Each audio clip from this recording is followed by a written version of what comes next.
Jump scare. Jump scare. Hi, guys.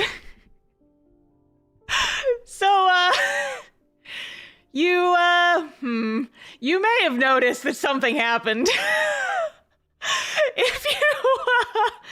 If you were here, if you were in the waiting room, the previous waiting room, you may have noticed that, you may have noticed that, yeah, the literal 2-second stream, that immediately ended. So here's what happened. Molly's been loafing around on my desk like all day. And she very, very much wanted to be right between me and my keyboard the entire time. And I was like, Molly, I love you very much. You're very cute. You can't be sitting there. I need to use my keyboard.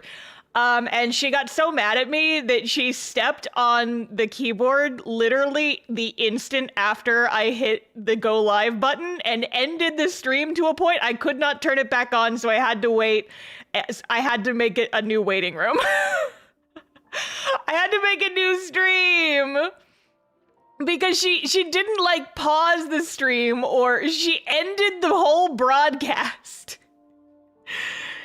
That was her revenge for me kicking her off of my desk. She was very fucking upset about it. Cat behavior, yeah, basically.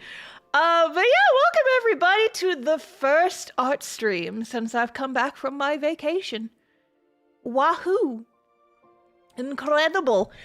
So I've got some stuff on my agenda today. I've got 3 stickers I need to do. I'm probably only gonna get to 2 today, but it's fine. Here, let me get the other 2 open. Milk Club.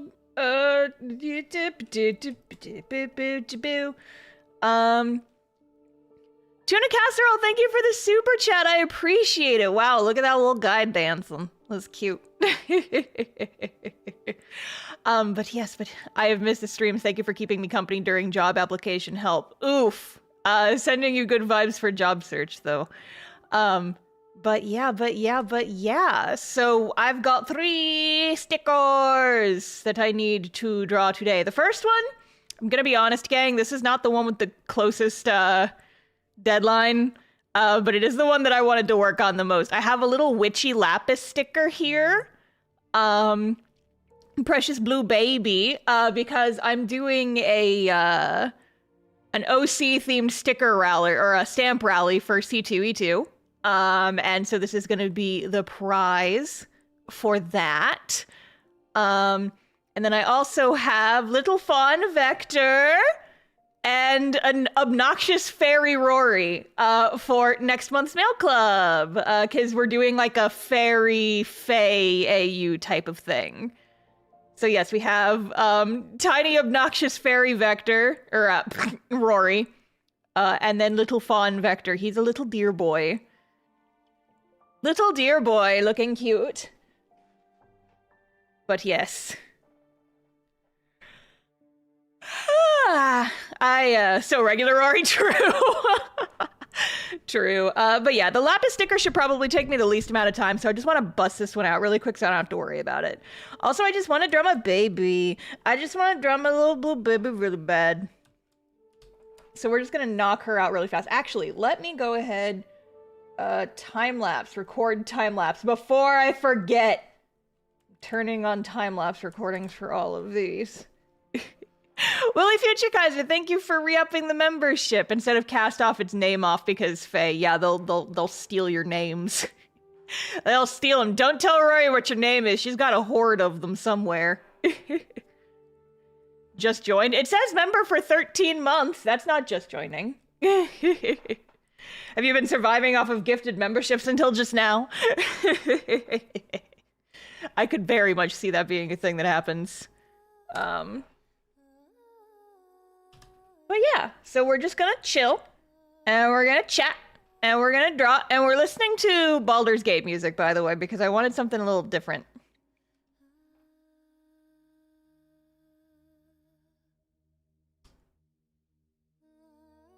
I've actually been meaning to replay the game I've just been kind of low on motivation, I suppose. I actually, I forget if I mentioned this on the last stream, but I actually got a stream deck while I was on my vacation, like kind of towards the end. I've been wanting one for a while, and I kept talking myself out of it because they're expensive. And I was just like, do I really want to play comfy games in comfy bed so badly that I'm gonna spend like $500 on a device to play a game that I can already play on my computer?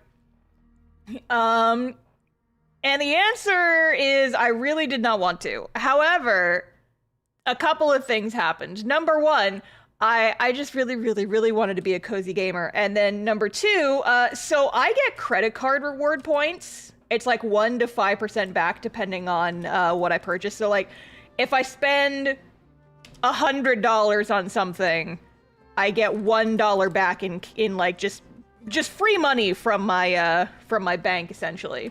It's not a lot, but when you, I don't know, spend like close to $10,000 on Kickstarter shipping fees, and you pay for all of that on your credit card that gives you cash back, you wind up with, you know, some credit card points that you can then spend on a silly little device. My credit card points did not pay for all of it, but it took enough off of the purchase where I felt comfortable buying it. I'm like, okay, this is not the cost of a Stream Deck, this is now the cost of a used Switch. I'm comfortable with that. That I will pay for. So I bought myself a Stream Deck. Will the Lapis sticker be in your store after the con with the stamp rally? If I have any leftovers, I will put them on my store after C2E2. But we're gonna have to see. There probably won't be that many. And so it's gonna be like a limited time while supplies last drop kind of thing.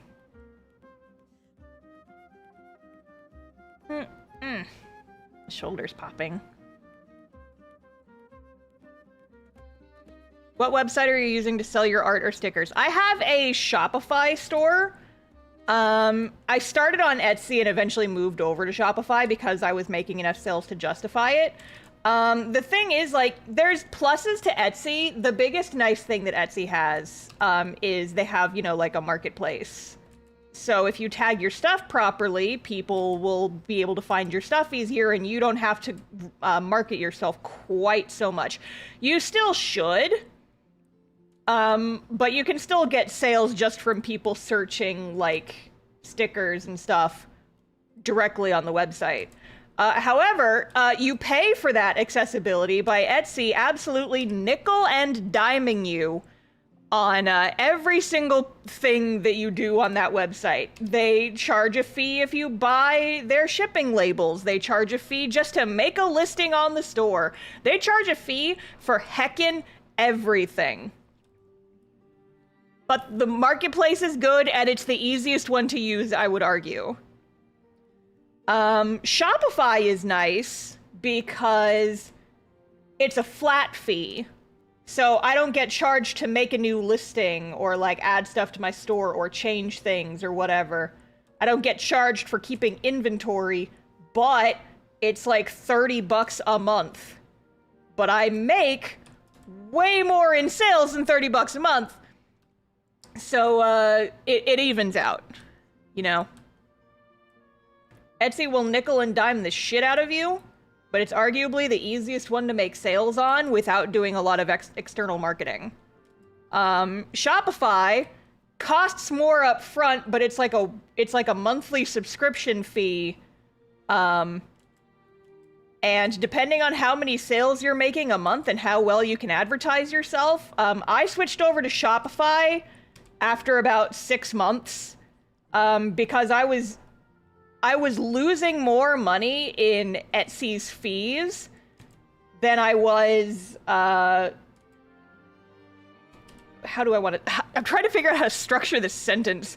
The amount I was losing on Etsy's fees was more than I was paying for a Shopify subscription.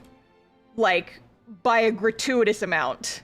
It was like, I was losing like 10 times as much money on Etsy fees that I was, that it would have cost me to just pay the Shopify subscription. And so at that point I was like, yeah, okay, I think the Shopify subscription is going to be worth it at that point. So that's why I ended up switching. But, you know, I also have a lot of sources for external marketing, which make it easier. I don't really have to rely on Etsy's marketplace anymore. And in fact, I'm probably shutting down my Etsy store here pretty soon. I've had it on vacation mode for months and months. And so I'm probably just going to shut it down at some point because keeping up 2 storefronts is annoying. But yeah.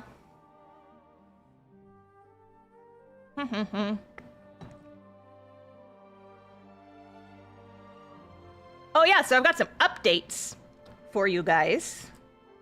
Some updaves, if you will. I don't know if you guys noticed, but Dave is on Lapis's hat up here. He's an accessory. He is an accessory. And we love that for him. He's having a grand old time up there. Couple of things that have changed.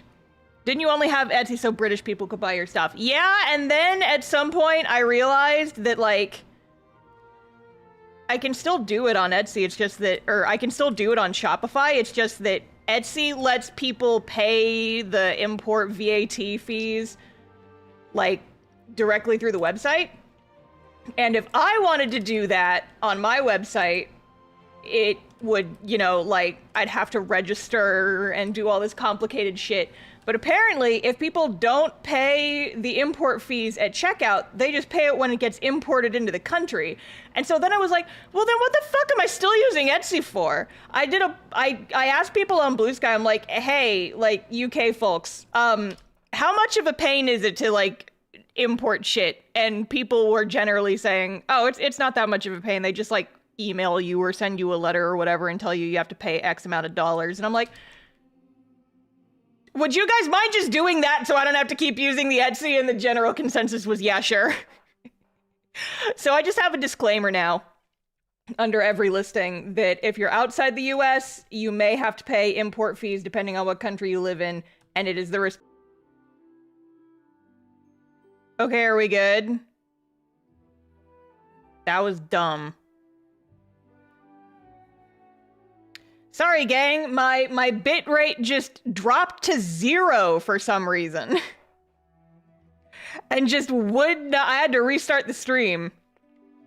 Because my bit rate was literally 0 for like a hot sec. We do have what looks like a storm rolling in, so I wonder if that might have had something to do with it.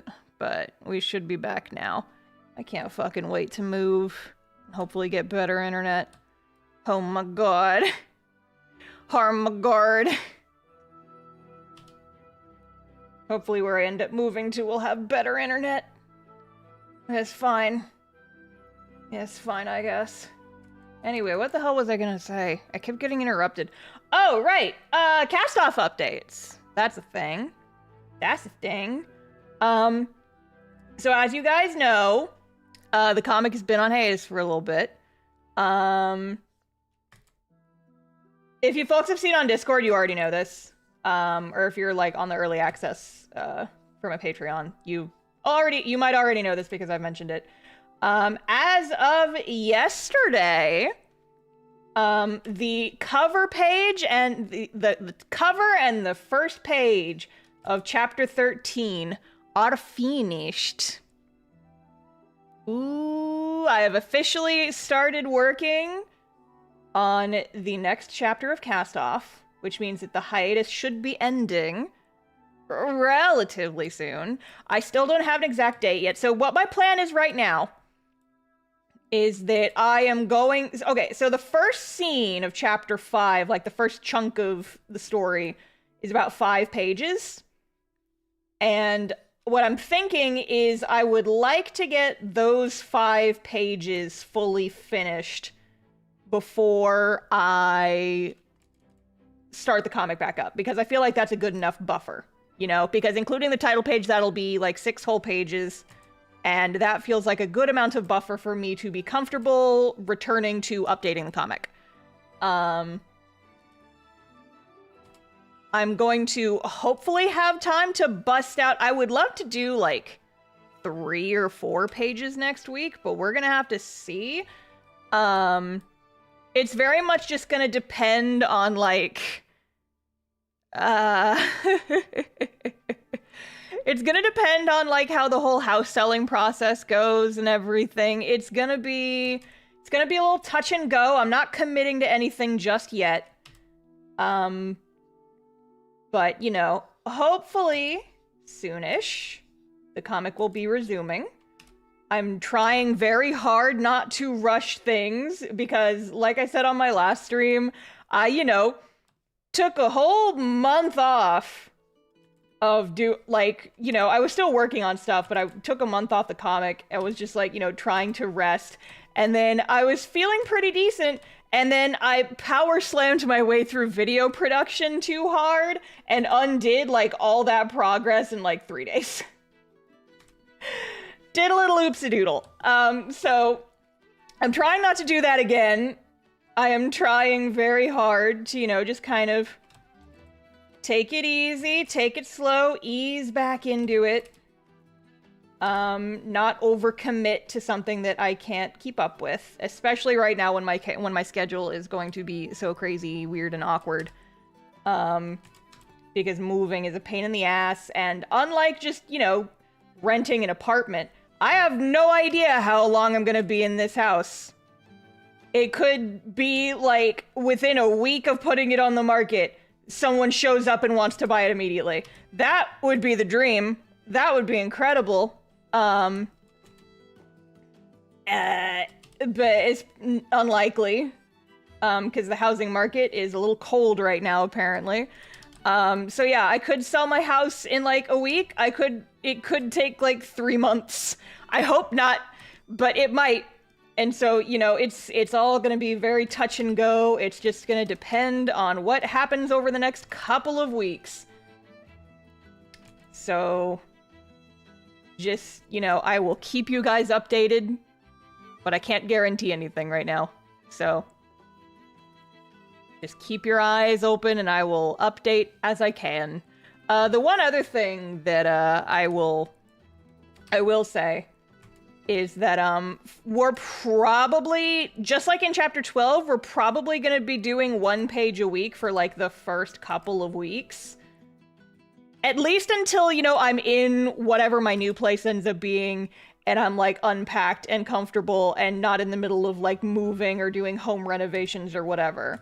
I promise the 1 update a week will not last as long as it did with chapter 12, because I hated that. Like, I high-key hated how long I had to stick with 1 page a week updates. I don't want it to be this long this time. But it would probably be a little bit easier for me if we can just, like, take it a little slow at first while things are chaotic, and then I can jump back into doing my full schedule. I'm hoping it will last, like, a month or less, but it depends. It depends. So just be aware that that is a thing that will probably end up happening. Ah. Updates are update, content is content. I suppose, yeah.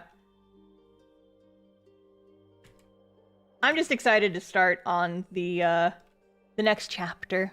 So I'm hype. I'm hype for the next chapter. I've already started drawing it, like I said. I hope you guys like it.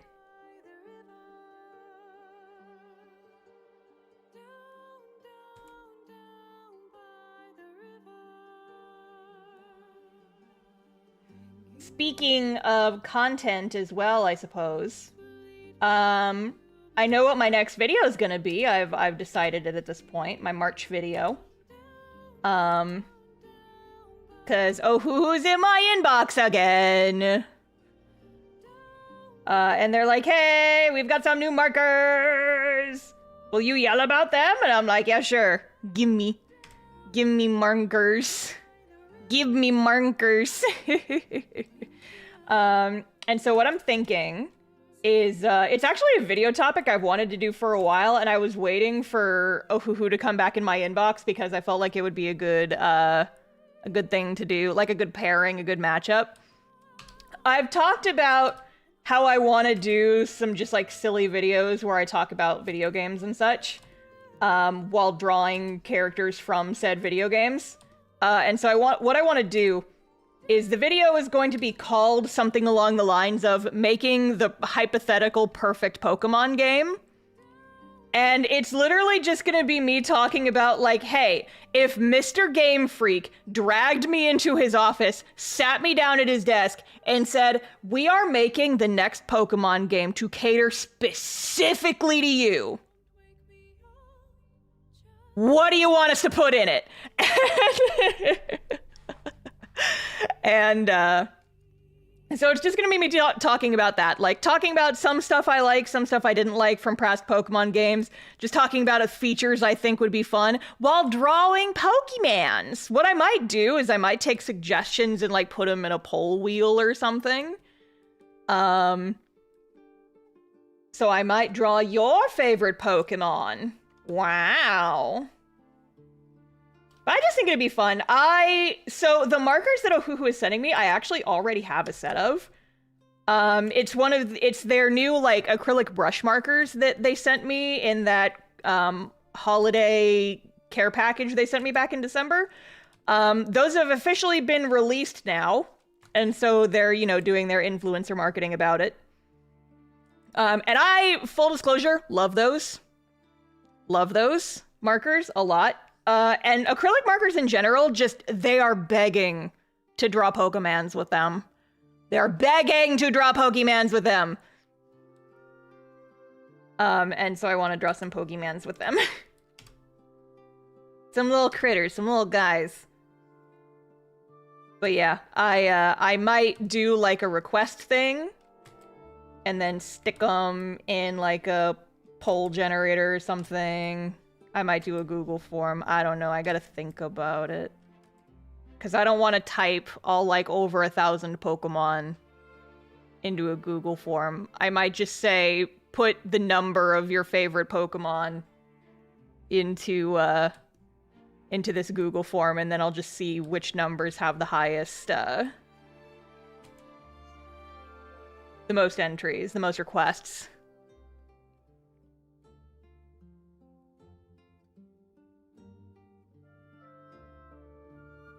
What's your favorite Pokemon? I love Emolga. I love Emolga so much. It's so cute. I love Emolga. It is a little flying squirrel electric Pikachu knockoff, but I love it. I love it so much. I have several plushies of it. Aside from Emolga, I'm also a little bit of a basic bitch. I love me some evolutions. Jolteon is my favorite, but I also love Umbreon and Sylveon a whole awful lot. I have a lot of Jolteon plushies, but they're all packed up right now, and it's very sad. I am also a Vulpix fan, both the regular and Alolan version. Regular Vulpix was actually the first Pokemon that I ever knew existed, because the neighbor kid who lived across the street from me when I was young collected the Pokemon cards, and I saw a Vulpix card just like on his floor one time, and I was like, what's this? Not knowing that the damage that I was about to do. I love Vulpix. It's very cute. Aside from other favorites, this is a weird one. This is a weird one because I've mostly talked about just like little critters. I love Gigalith so much. He's cool. I like Gigalith. Of all the generations, I think Gen 5 is the most concentrated with favorite Pokemon designs. Gen 5 and then also Gen 2. Johto was my very first generation that I like actually got to experience, and so I have a lot of nostalgia for Gen 2. But I think Gen 5, it was the perfect storm of like, Gen 5 came out when I was literally like a gym leader at the school's Pokemon club. And so it was, it was like the time in my life that I was most into Pokemon, and then it just also just so many Pokemon in Gen 5 slap.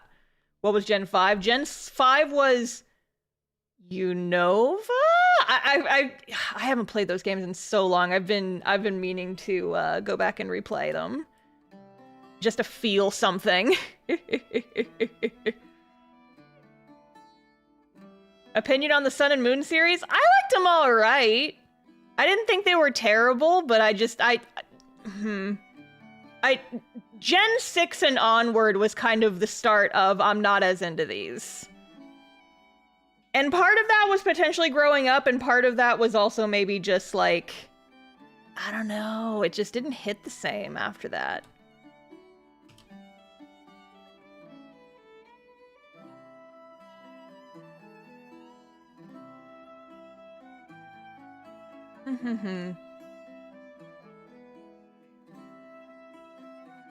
Alola's Gen 7? Oh, whoops. I always get 6 and 7 mixed up, because X and Y honestly were kind of forgettable. If you ask me to tell you anything about Kalos, I'm just like, I genuinely don't remember like anything about that story.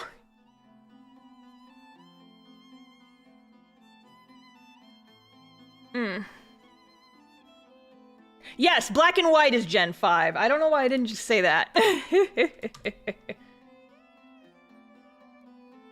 But yeah, it's been... I just kind of, like, gradually been falling off Pokemon ever since Gen 5. Can I have a spicy take? I did not care for Scarlet and Violet, like, at all. I liked the cute little friend group. The evil villain storyline was kind of dumb. I didn't like it very much. I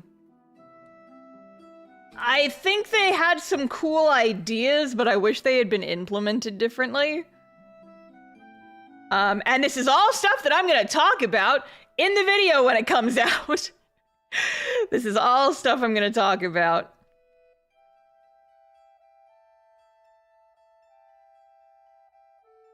In that video when it comes out. Because I have some thoughts. But yeah, I have a lot of favorite Pokemons. Like I said, Emolga's my absolute favorite. Jolteon and Sylveon are also... Jolteon, Umbreon, Sylveon are also up there. As well as... I like Gigalith, like I said. I have a board of like all my favorites. My favorite in Gen 9, one of the reasons I didn't like Gen 9 as much, I didn't vibe with Scarlet and Violet as much, is just because I didn't really like any of the Pokemon designs. I had like 1 or 2 Pokemon designs that I liked from Gen 9, and that was it out of like the entire Pokedex, and that's just sad. Okay, I can't find my list anymore, but... I don't know. Like I said, I'll talk about this in the video when it comes out.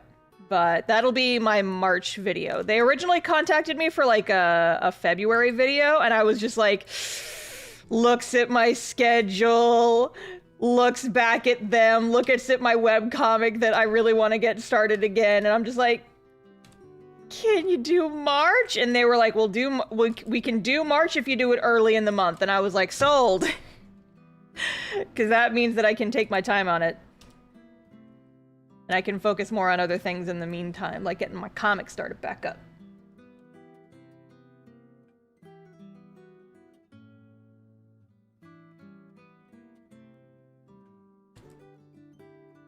Yeah, so that'll be my March video, is me just yapping about Pokemons. I want to do a similar video in the future where I talk about, like, okay, if we were to craft the hypothetical perfect, like, cozy farming sim, if we, like, take all of Star's favorite farming sims that she loves and squish them into one like, perfect game, what kind of features would it have? What kind of options would it have? Let's fuck around and talk about it.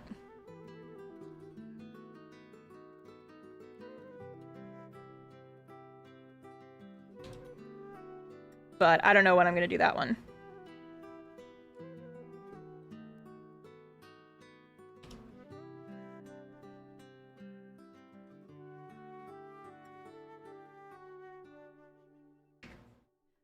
Not sure how effective using the dex number will be. There will be a lot with alternate forms that fall under the same number. Hisuian Zora is a fave for me, but it would fall under regular Zora. Yeah, I guess. I'm just not sure what, like, a good alternative method to, like, take submissions would be.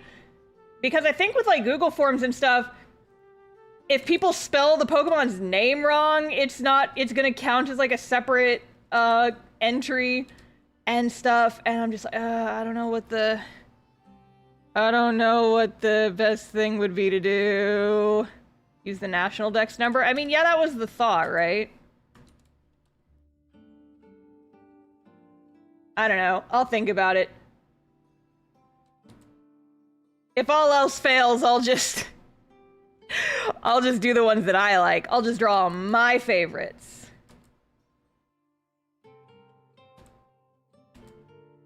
Star just sits and draws her favorite Pokemon. This is a fan service video. I'm the fan and I'm servicing myself by drawing all my favorite Pokemons.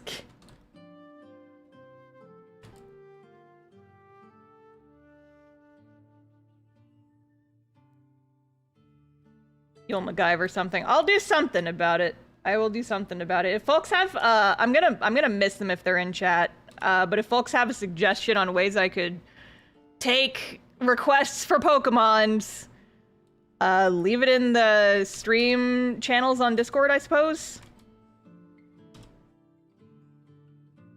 Ugh. If you're talking about your self-indulgent Pokemon dream game, you might as well be self-indulgent and draw your favorite Pokemon. True! True.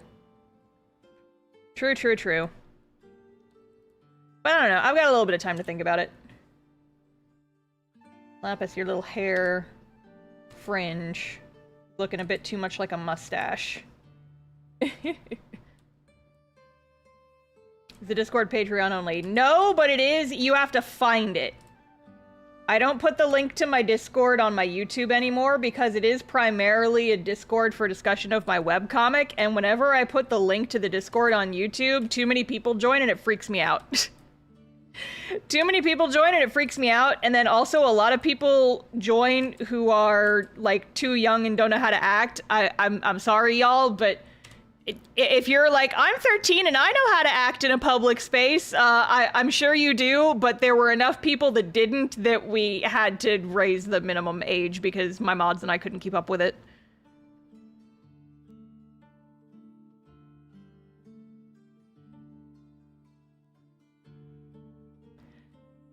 Okay, these inks look good. I think I'm gonna leave this one here for right now. And I'm gonna scoot over to cute little deer boy Vector. He's a little fawn. He's a little guy. We're just gonna scoot over here. Because I'm not quite sure what I want to do for the colors yet.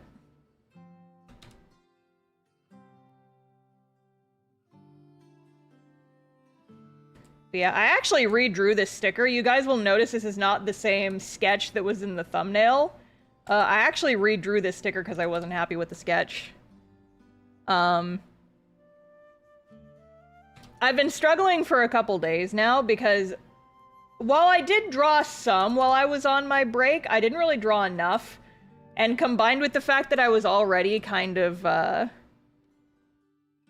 I was kind of feeling myself stagnating even before the break, and I just kept thinking, like, man, I feel like I'm just falling into bad habits with my art, and I'm kind of stagnating, and I feel like I need to do some studies to, like, kind of shake myself out of this funk, but I don't really have time. And so just when I first came back from break and I was just, you know, trying to draw, just nothing was coming out right, and it was such a pain. But what I think I want to do is I want to start taking, like, 30 minutes to an hour every morning and just doing some, like, gesture drawing, doing some art studies. Because I did that this morning. I was just like, I feel like I just want to make this part of my routine. Because I know that some people do, like, daily, like, morning pages for journaling. But I usually do my journaling, like, it's the last thing I do before I go to sleep. It's like my sleepy time activities. And so I'm like, oh, okay, what if I just, you know, I keep a sketchbook on my side table, and I'll just make myself breakfast, and then while I'm enjoying my breakfast, I'll just put like a nice video on in the background, and I'll just draw for like 30 to 45 minutes. And I did it this morning, and it was awesome. And I did some like little sketchbook studies. I just pulled up a website that has a bunch of figure drawing stuff on it. And I just drew a bunch of pictures. It was awesome. And so I think I want to make that just like part of my regular routine. It's just waking up every morning and draw. And I ended up redrawing this, the deer vector sticker, right after my warning warm-ups, and it turned out way better, and I was hyped about it. I'm like, wow, who would have guessed that practicing drawing makes you better at drawing? Wow! Incredible performance.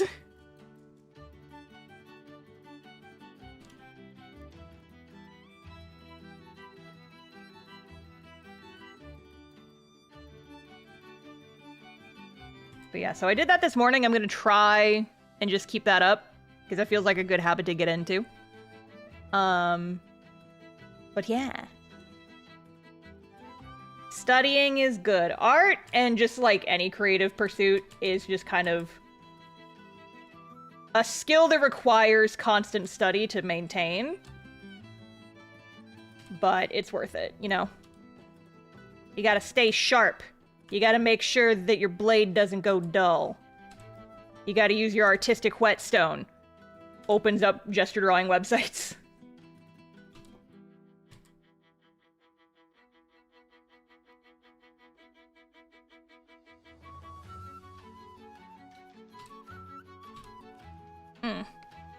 Oh! I don't think that picked up on the mic, but my neck just made a hell of a noise. Wow. Wow!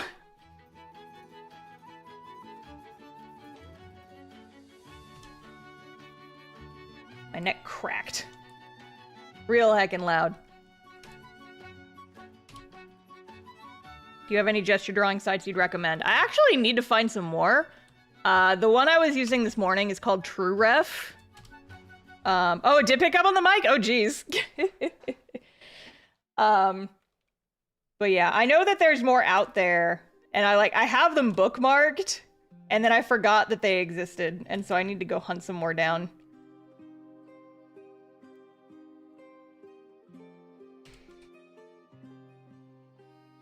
Line of Action is good. Line of Action's a popular one. That's probably the one I was trying to remember this morning and could not for the life of me remember what the name was, because I do feel like I've heard of that one.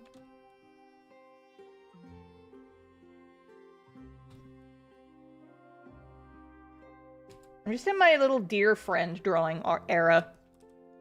I'm in my little deer guy drawing era, because I drew Amalia a few months ago, like back in December. Now I'm doing little deer Vector. He's a little guy. He's just a little guy, Your Honor.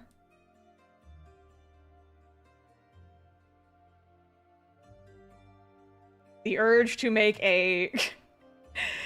I don't think it's a passive-aggressive comment, but it is a passive something comment. Is like, if I post this picture, how many comments do you guys think I will get that, oh my god, it's Noel Deltarune?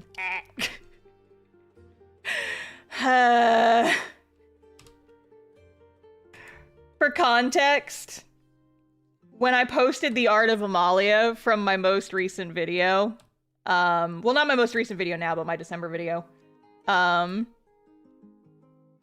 got so many, and quite frankly, a very, very annoying number of people being like, oh my god, it's Noel Deltarune! And I'm like, she's the literal only thing they have in common is that they are deer.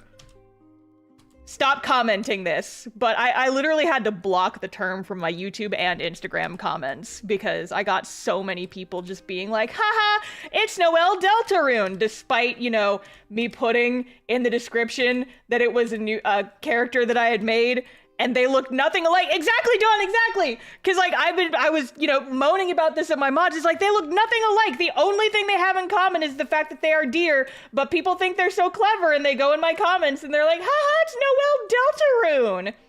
And I'm just like, I am blocking the term Noel Deltarune from my comments so no one can comment this anymore because it was legitimately pissing me off. All the Undertale fans in chat after that.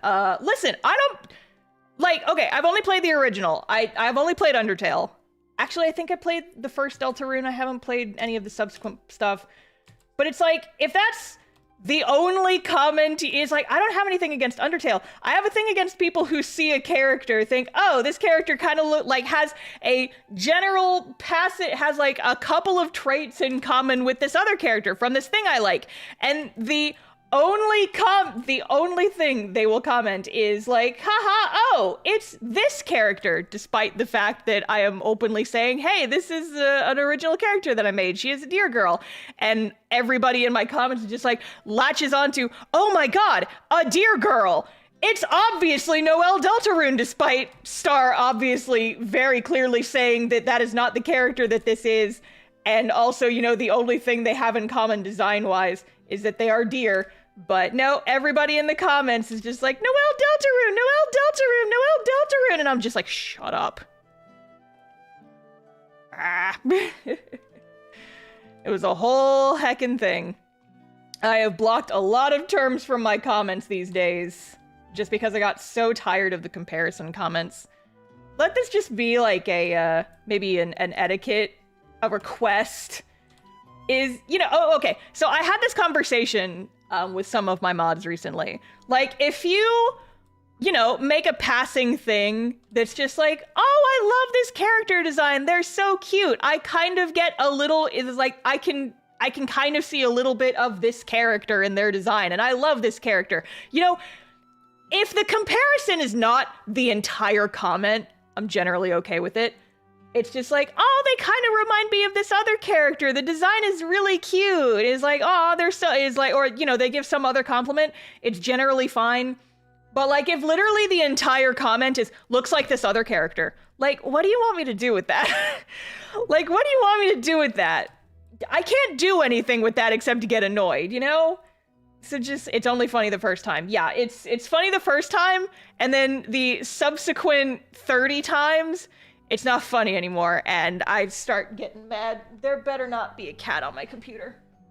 I felt movement, and I think it may have been a cat walking under my chair. I was worried that there was a sneaky kitten getting him a business, but no.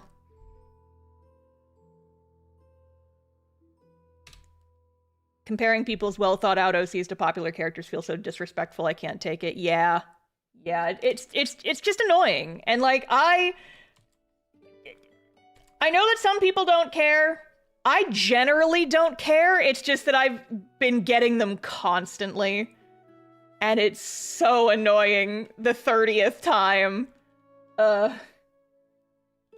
You know?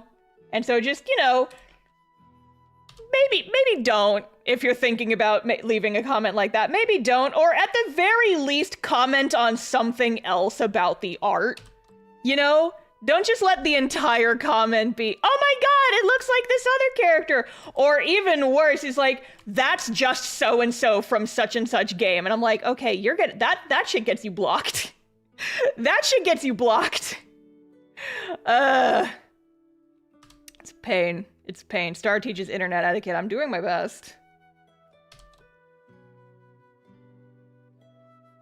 Doing my very best over here. It's like, some people are okay with it. Like I said, I'm okay with it the first time. But after that, it gets to be a really a big pain in my ass, and I would prefer it if people just in general didn't. Because it doesn't make you feel good, and I guarantee you that most other artists feel the same way, you know? Star's Guide to Internet Etiquette. Aw, man. See, I could do that, but then people would be like... I actually got some, like, mean comments when I brought this point up on Blue Sky, and people were, like, quote retweeting me and being like, ugh, fucking artists are so sensitive. Fucking artists are so sensitive. It's like, imagine being offended. And I'm just like... Okay, you're blocked. Yeah, it was dumb. It was just stupid and dumb.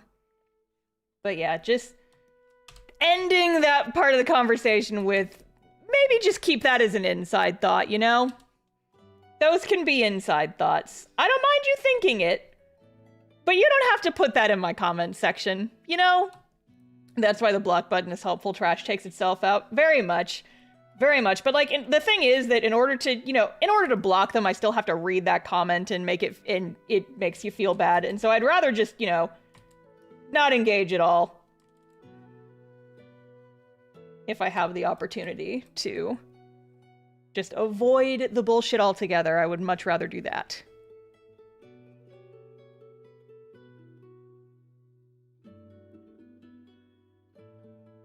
You're on Blue Sky? I am! The Thalia one at least made sense, unlike the Noelle one. Yeah, and the thing was, it's like, okay, I stole the first name of the character from Percy Jackson, but that was basically it. It was just like, oh, I really liked this name when I read that series when I was younger.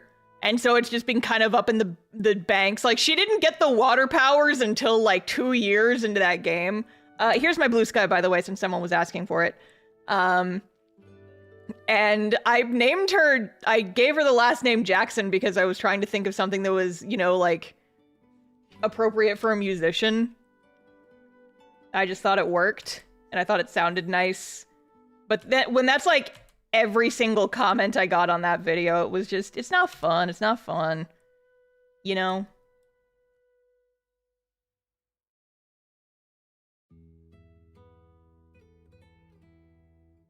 See, the less fun ones are like, when you see what people are talking about, but you hate the character, and so it's just like, stop. I had to block the term JD from my comments because people kept comparing Storm to JD just because he's like, you know, kind of emo and wears a trench coat. And I'm like, okay, cool. Can we not compare my OC to a school shooter? Thanks. Thanks. Can we not? And the problem is that video started going around more, and so I was getting a lot of those comments. I have to go empty them out, like, every couple of days. It's like, I don't know much about Heathers aside from I've listened to a couple songs on the soundtrack, because they are fun, but yeah, it's like, can we not? Can we not do that? Thanks. I guess he's not technically a school shooter. The character is from Heathers. He's like the main male lead. He at the very least like tries to explode their school. I don't know if he does it. I'm not clear. I haven't actually ever watched the show. I just know some of the songs. But yeah. Not a good feeling. Especially when like really appearance is the only thing they have in common at all. In the musical spoilers, he doesn't. Okay. He still tries, though. And I'm just like, can we not do these comparisons now? But yeah, see, like, that video is going around quite a bit. That I don't know why the Storm short is getting all this attention, but it is. And people are, like, making those comments, and I'm like, can we not? But I think what it's coming from is, like, now it's just getting around with people who don't actually even follow me. It's just, like, with randos who don't care about his story, they just see a character and they're like, oh! I have the perfect comment for this! He looks like XYZ other random character!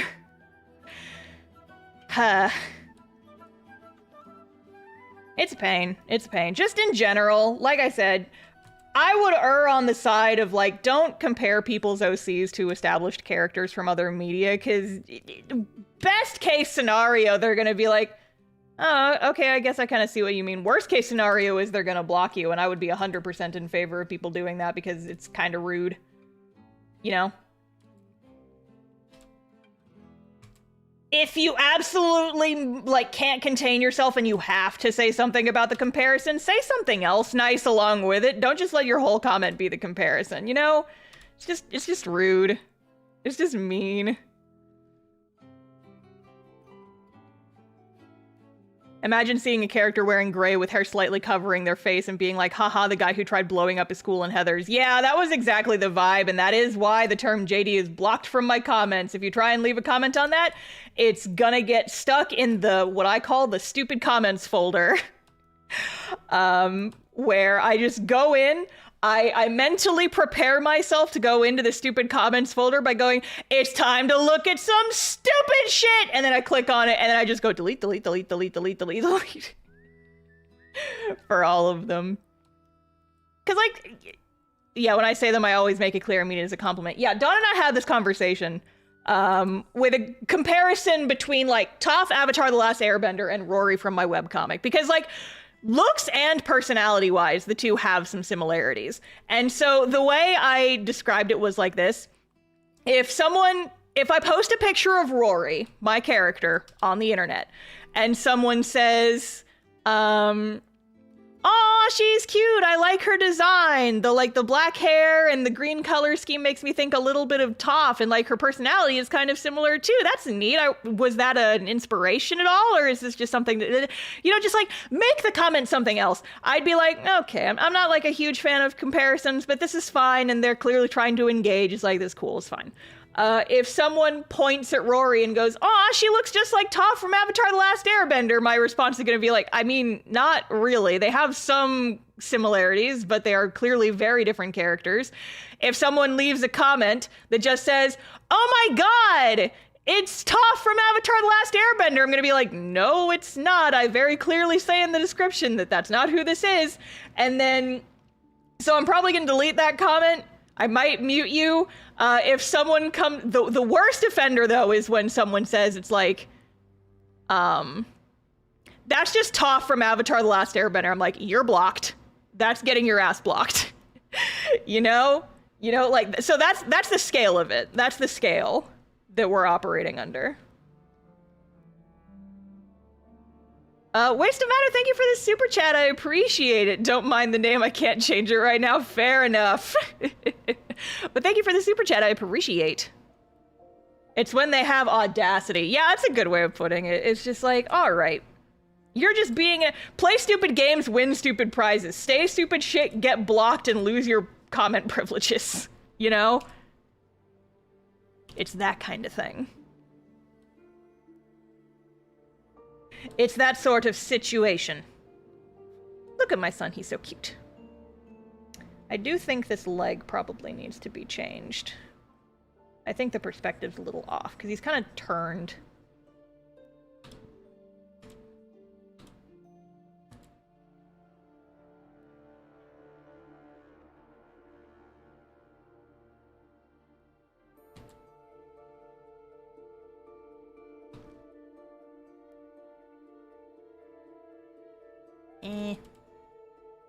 Here, let me draw this on a separate layer and then I can fart around with it.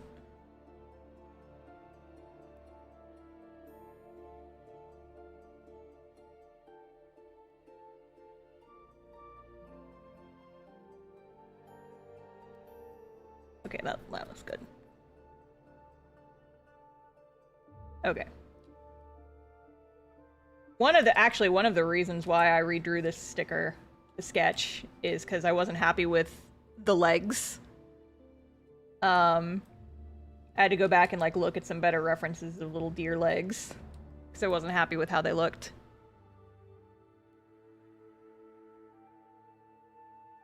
No context. Goat legs, deer legs, actually. We're going for a fawn here.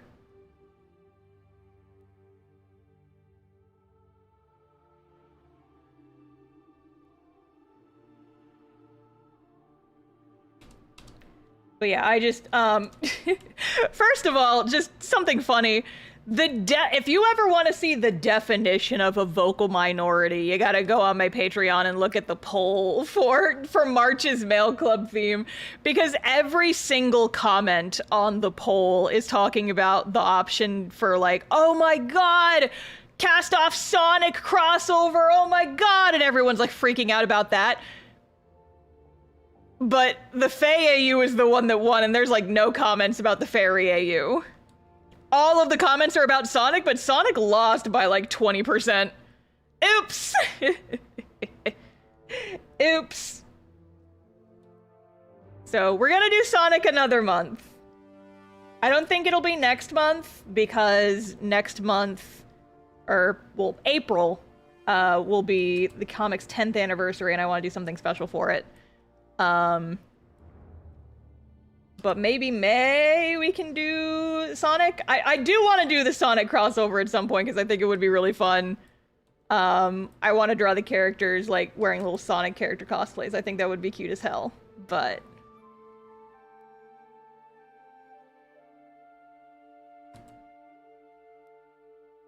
we're gonna draw some little mushrooms now.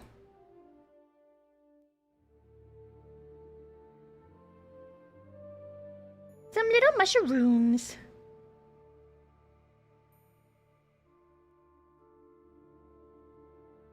You mean Faye you? Banned.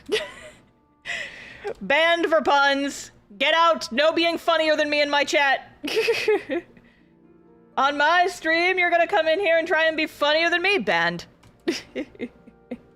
I'd say the crossover in June since June 23rd is Sonic's birthday. Oh. That might work actually. That might work actually. Eh.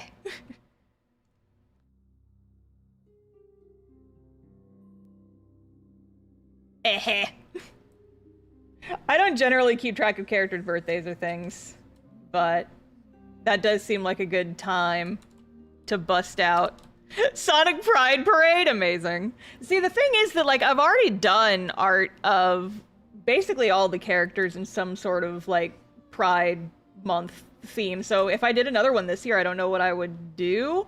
Also, June is my birthday month, and so I feel like I want to do something fun with it, you know? Not that Pride stuff isn't fun, it's just I've done it before.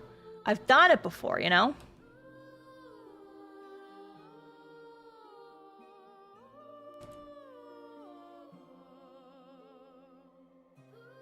It's like, I want to do, it's my birthday, and I want to draw what I want to draw.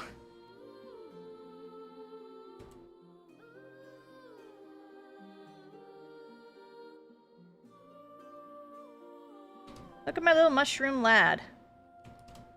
He's a little mushroom boy.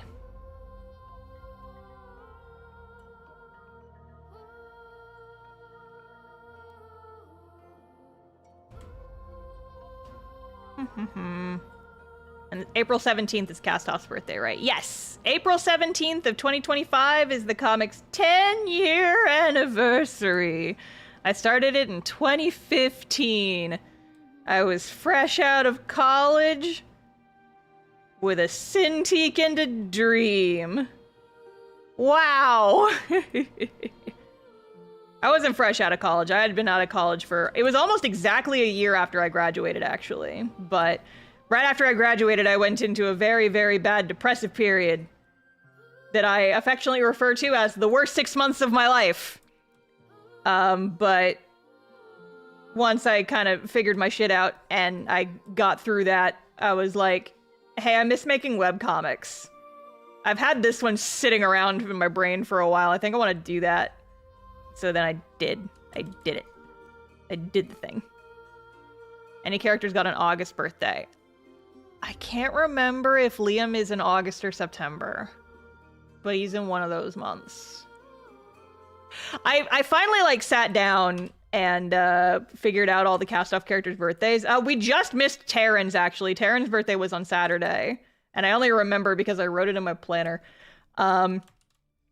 In the cast-off calendar, Taryn's birthday is winter 68th, because I thought it would be really funny if his birthday was, like, just shy of being the 69th. He would find that horribly annoying. It's like, God damn, he'd be so mad. He'd be so mad. He was so close to having his birthday on the 69th, and he was denied by being born a day early, and he will never not be mad about it. And I thought that was funny. The rest of the characters, I just kind of figured out a vibe. To have a birthday on Friday the 13th would be so funny. Yeah, points to self. It is very funny. I had at least one Friday the 13th birthday party in my life. I think it was when I turned 13. My birthday was on Friday the 13th. I don't remember. That might have been... It might have been just that I was turning 13 and not the combination of both, but I have, my birthday is on the 13th, and so it does sometimes land on a Friday. Yeah.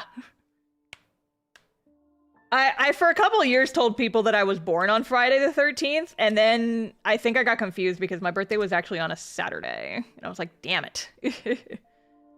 So close. But I used that as my joke for a while. I was like, yeah, I was born on Friday the 13th. That's why I'm like this. And I'm a Gemini. We're all fucked. Oh, man. Oh, man. Oh, man. Look at this little boy. Look at this little guy. Look at my son. My son is amazing. Pride is not the word I'm looking for. I'm combining multiple songs there. I keep, like, holding the Vector plushie and just, like, spinning around the house with him and going, look at my son! Pride is not the word I'm looking for. I'm not a huge fan of Hamilton, but I did listen to the soundtrack a lot around the time that it was popular. I haven't even watched the stage recording. I have access to it, I just haven't watched it. Look at him, he's so cute! He's so cute with the little deer ears. Oh, I love him so much. He's my boy, he's my baby. I want this picture to have some nice saturated browns. Nice warm colors. He's a baby boy! He's my little baby dear boy and I love him so much. Look at him! Look at him, he's so cute. Oh. I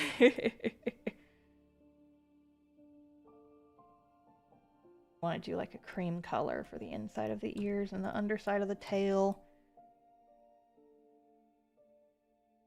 He's just a baby. He's just a baby boy. I think I want this cream color to be a little darker. Let's...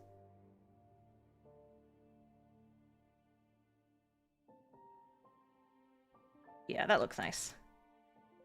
She makes roughly the same noises for her D&D blurbitos, FYI. I do! Hi, Jay. Welcome to Mocking Me stream. Good lord, there's like over 300 people in here. That's more than I usually get. Hi, guys! Hi! Welcome to Watch Star Draw Little Deer Boy. Okay, now... I'm gonna hash out the colors of things that I know what colors I want them to be. For example, these mushrooms. Gonna be little red ones with the little white spots. Because it's basic. Been watching a while now while I'm working. I'm distracting you! Makes annoying noises so you can't do your work right.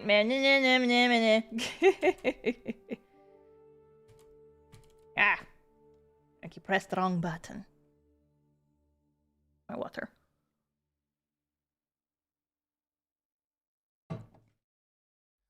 Okay. I think these mushrooms need to be a slightly different color. Edge them a little bit closer to pink. Okay. And I missed a stalk. Okay.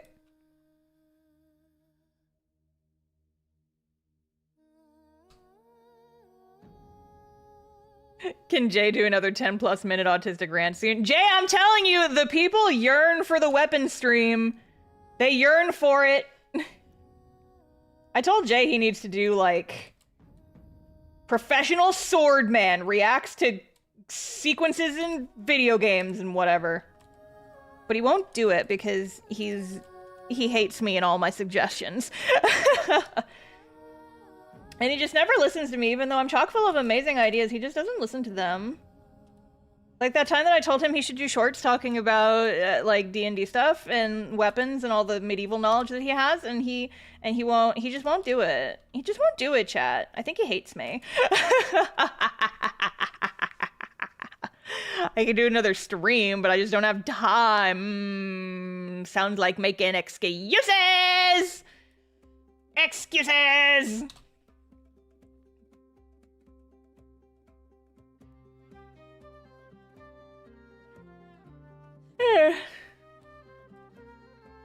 Well, MenMath, thank you for the super chat, confirming I would watch the weapon stream or a whole channel for that matter. Jay!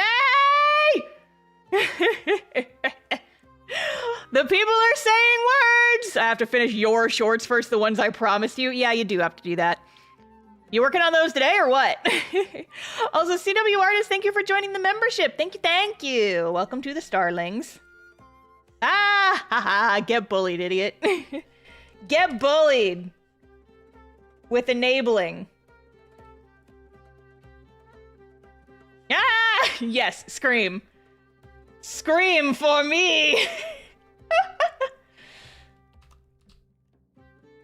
Mutually assured bullying.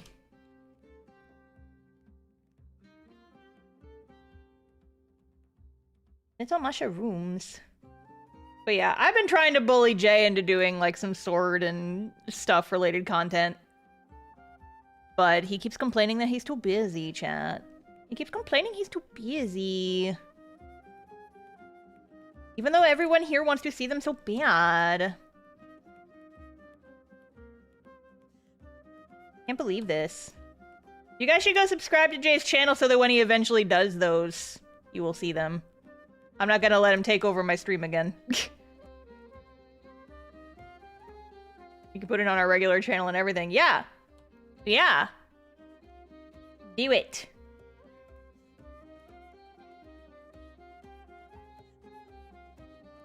This is the sound of me bullying you. I'm bullying you to do things, follow your dreams, etc. While I draw my cute little mushrooms.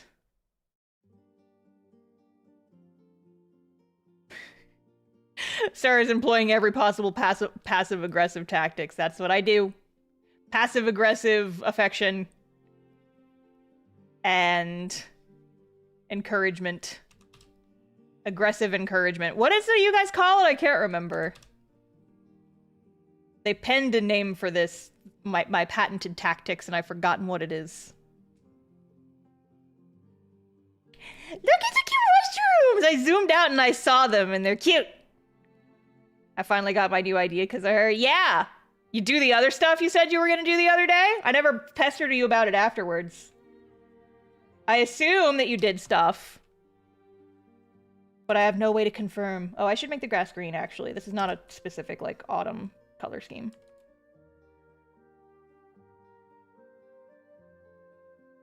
It's just a rough outline I'm gonna have to fix. Jay! Oh, I'm gonna have to get on this man's ass. I've been doing my, like, aggressive, you know, like, pestering, helping my friends get work done by, like, I call myself the get your shit done fairy. And I've just been, like, popping into his inbox and he's like, hey, Jay! Did you do the thing yet? Did you do the thing? Apparently I need to do it more often. I need to be better about it, because get your shit fairy's not impressed, sir. I'm talking to Rose, I can just ask. Yeah, hey, Sly, do you want to help me be the get your shit done fairy? We are Legion? Okay, this green is like way too saturated. I'm gonna turn it down in a sec. But for right now, I'm just roughing out the shape.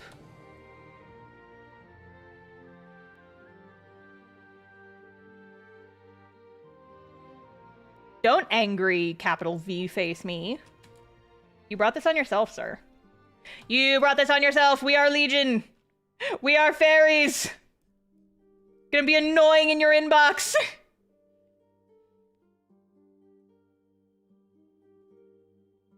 Do your tasks.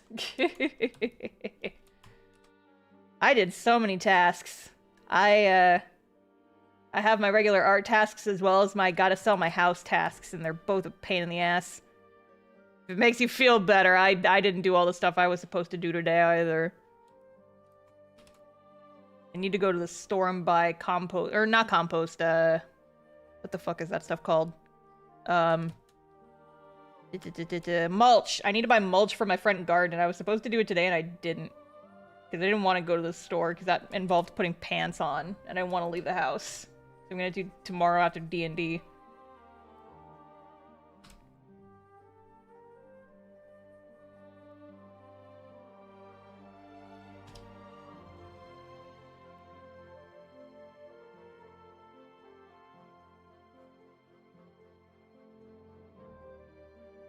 I just yelled at Jay. Yay! More people that's not me.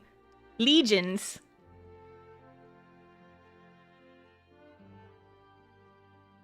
Star isn't a tee-hee fairy. Star is a heh type of fairy. Yes, very much.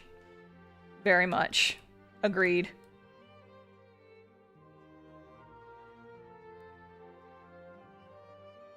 I think I want to do like a little dusty red color for... Yeah, that looks good. That looks good for him.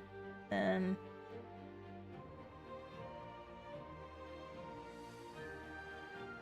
Okay, that's kind of ugly, but we can change the color of the antlers.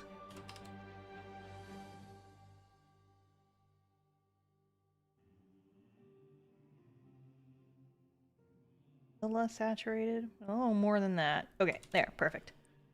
Like it. And then what color should his little shorts be? I'm thinking just kind of like a dark... Yeah, that works, that works.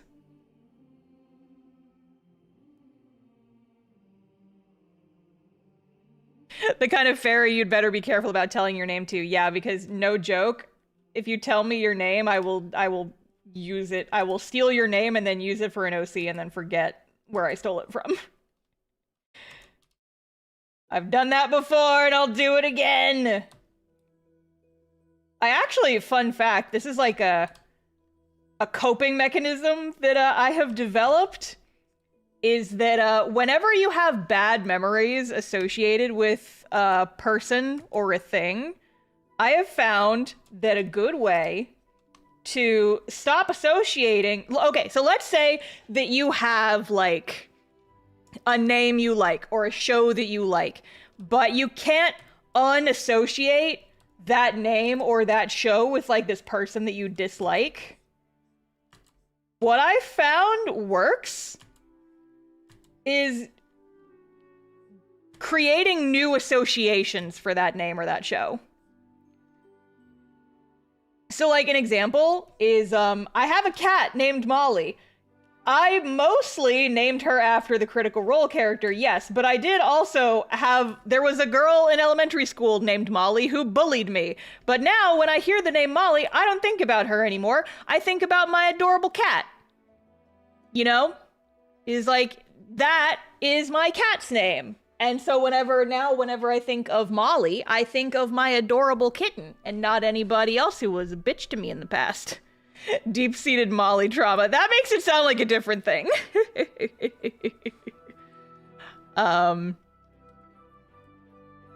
Depression deflected.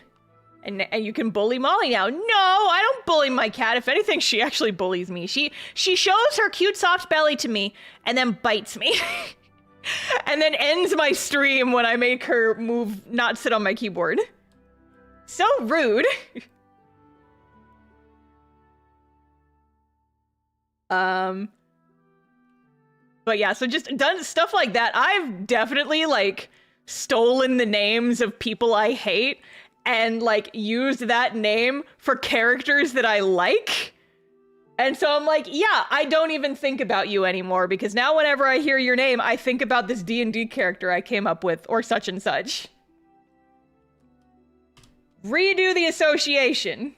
It's not your name anymore. I have stolen it and used it for a D&D character that has absolutely nothing to do with you.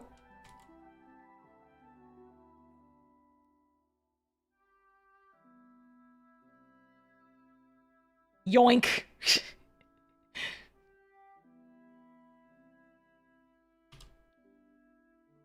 We have to draw little spots. We have to draw cute little spots. Little deer spots.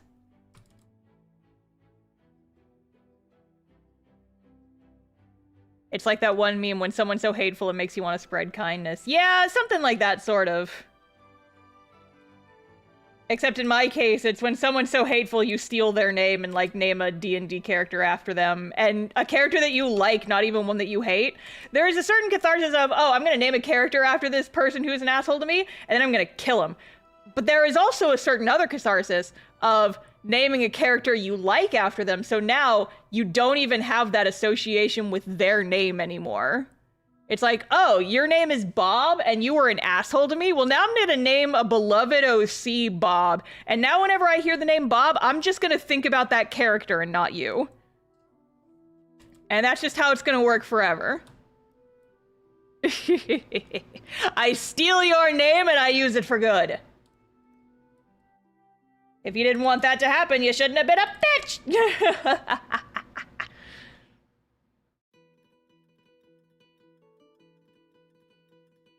Look at my son!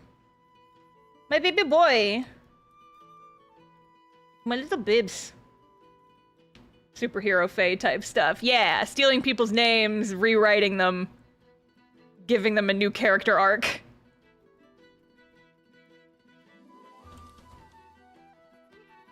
Makes hair a little darker.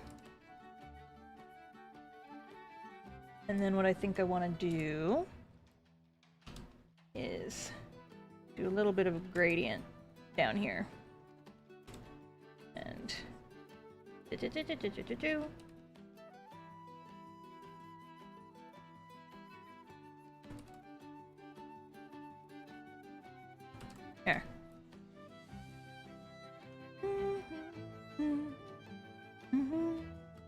It's such a chaotic good Fae thing to do. Yeah! I do like to think that that is my alignment.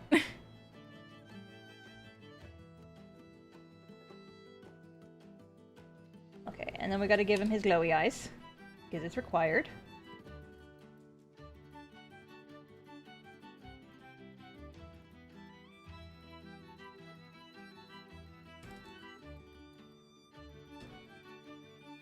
Glowy little deer boy eyes.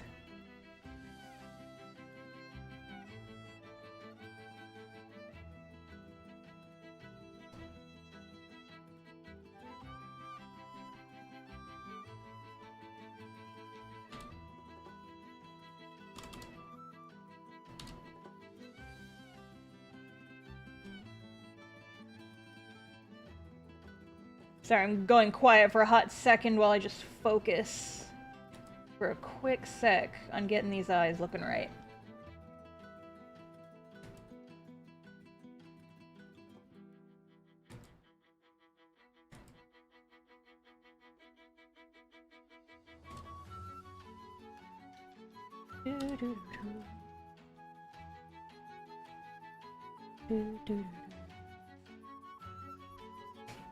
Instead of staring into headlights, he is the headlights. Oh no, you're right though. Oh no, you're right though. I could give him the little sideways pupils like a deer. But I don't wanna. I don't wanna. Look at my son, he's so cute! Look at my boy! Okay, it's getting dark. I'm gonna go close the, I gotta go close my blinds because it's getting dark. Blech. Blech. Blech. Okay, I gotta close my blinds because it's dark outside and I don't want my neighbors to see me being cringe.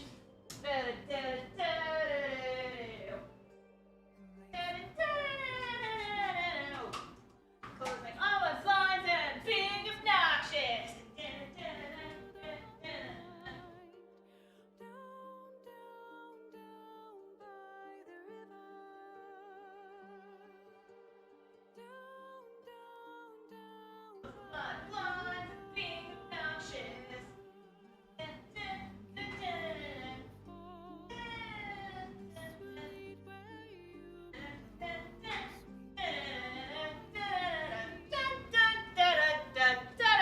The blinds are closed and I'm good.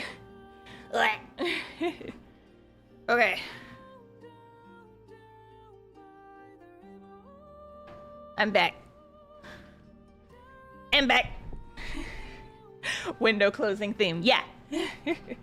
That's the sound I make when I close the windows.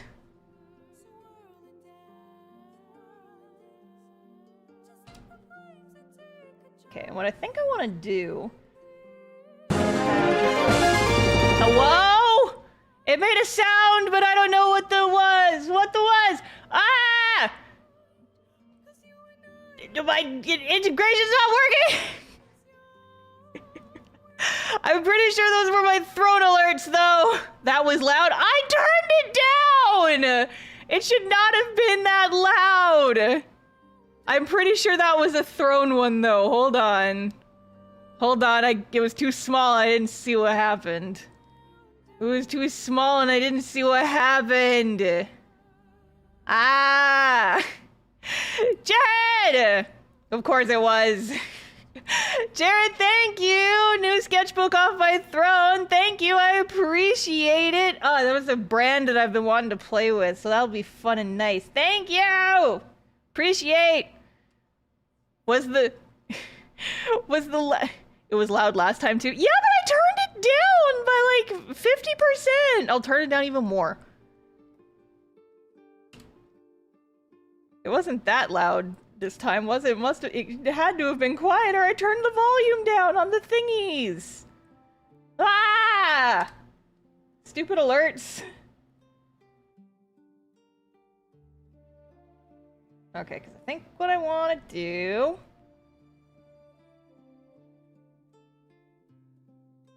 is kinda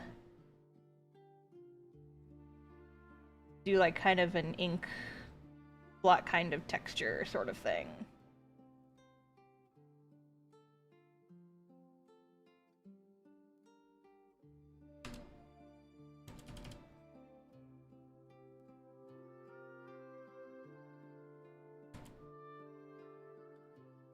Okay, where are all my splatter brushes? I know I have some.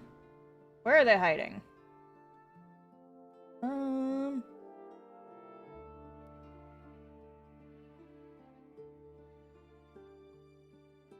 I have some nice, like, ink splatter brushes, but I don't know where they're hiding. They're hiding somewhere. Texture brushes.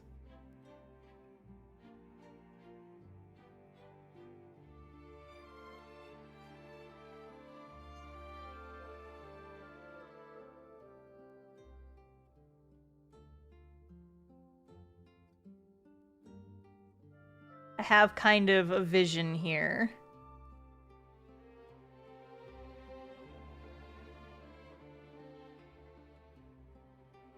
And it's not this, but we're getting something approximating.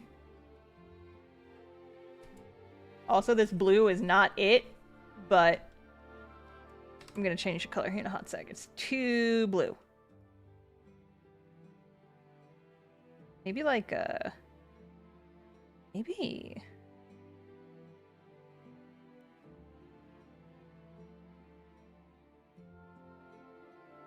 Kind of want to make it look like... kind of like a soft forest background, but maybe that'll do.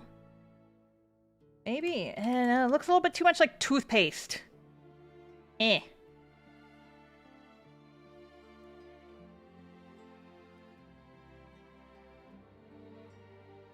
Yet at the same time, I'm not sure how well that's going to translate to a sticker. I'll screw with it later.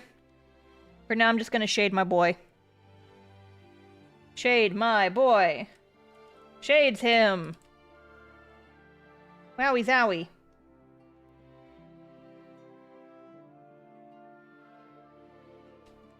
I gotta think about how, like, the color is also going to interact with, because, you know, this is gonna be a sticker, so I have to figure out what the cut line's gonna be. I'll think about it. It might not work well for a sticker. I might stick with, something different.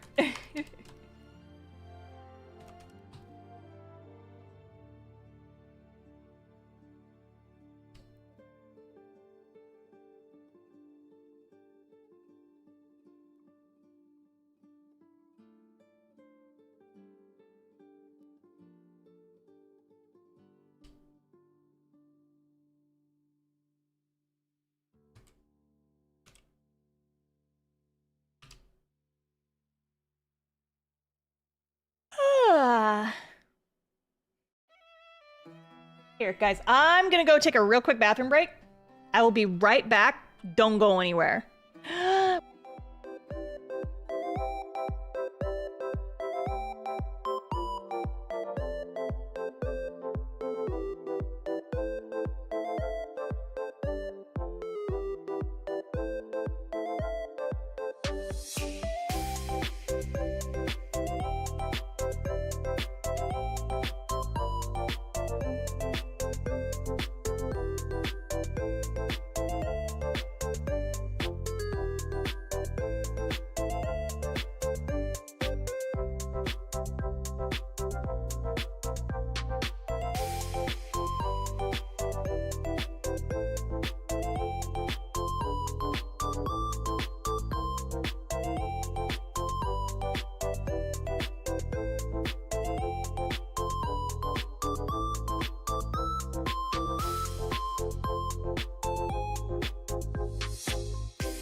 Okay, I'm back. Okay, I'm back. I've been trying to hydrate today. Guys, I'm very sad. I'm very sad. So I had a cup. It was like a nice cup with a lid and such. It had like cute little rainbow peacock designs on it and stuff. It was really cute.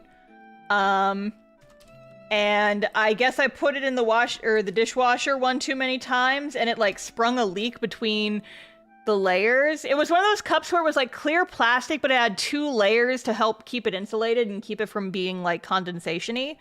But at some point when I put it in the dishwasher, it got water stuck between the layers, and it was just like kind of constantly leaking a little bit. And I was just like, no, my lovely cup that I've had for a million years that I love, no. So I need to go buy a new cup. But in the meantime, I've been using much smaller cups, and they're not as cute, and so I don't like them as much. But I also, because I don't have my trusty, like, cup to keep me company, and just always keep full next to me all day, I haven't been drinking as much water, and I've been getting dehydrated.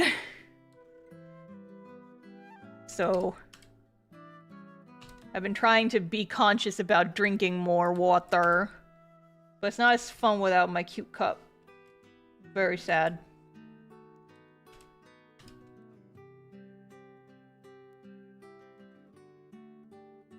I need to go buy a new one, but I haven't been shopping in a couple days. I told my mom, it's just like, hey, next time we go out, I need to go, like, buy a new cup. And she was like, well, you know I love shopping. And I'm like, yes, mother, I know, this is why I told you.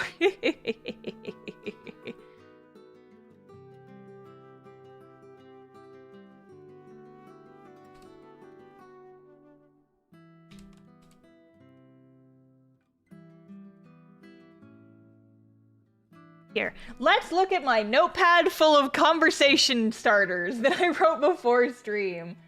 Okay, so I already talked about Cast Off Focus, or the progress. I already talked about the March video. One I can talk about, because I know I mentioned this on my last stream. I talked on my last stream about how I wanted to kind of start dipping my toe into prose stuff. Like writing instead of just comic writing and stuff like that. And I did, chat. Since that stream, I have written 2 little short stories, on Unveil. I have posted them. And the people who have read them already, have said either, oh, that's so cute, or, ow, why the fuck did you do that? Depending on which one they read. So, here, let me grab a link. I can grab a link for you guys. However, this is dangerous because pulling this up on stream is gonna make me want to do like a dramatic reading. Because they're not very long, they're both pretty short. They're like 1,000, 1,500-ish words approximately. But here, I will drop this link. Boops. So that is the, like, kind of amalgamation of all the stuff with Verity and her little gaggle of friends. Including the 2 little short stories I have written. The first one is called The Campground. It's kind of at the end there, and it's just silly conversations between Verity and her squad that I just wrote for funsies. I had kind of a continuation in mind, but I'm not sure when I'm going to get to it.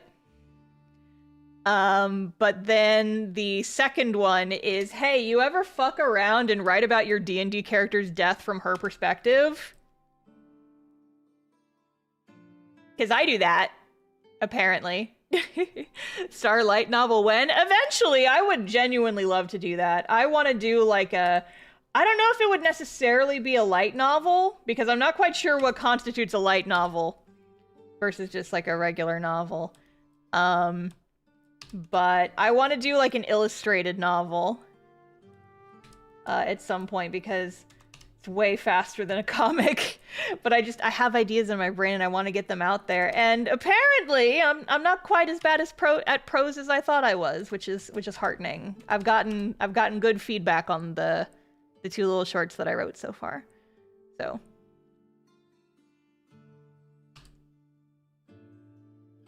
that's a novel written by the Death Note guy? All right. Shut the fuck up. Shut up. Jay, aren't you supposed to be working? The do your shit fairy points to self. Is gonna kick your ass. I love Verity so much. She's so pretty and sweet looking. Just the design itself shows that she is a bean. Yeah, she's my baby. So that actually brings me more into what I was going to talk about. So I would love to do kind of a... what I think I want to probably do is do like a novelization story about Verity, but also sticking some of my other like characters that I've come up with and haven't used in anything yet, characters. So it wouldn't be like the exact events of the canon campaign that we've played through. It would very much be like an alternate universe telling of similar but different events. And so the thing right now is I'm just kind of struggling with, I'm not quite sure what I want to do with it. It's like, okay, well, if I don't follow the events of the campaign one-to-one, then what do I want to do with it instead? And I've got like a couple of ideas, but they're very much still just kind of percolating in my brain. And I'm just like, I'm stuck on a lot of stuff right now and just kind of trying to mess around, play around, see what I want to do. Timeline shenaniganery. Yeah, it's like potentially an alternate universe kind of telling of events.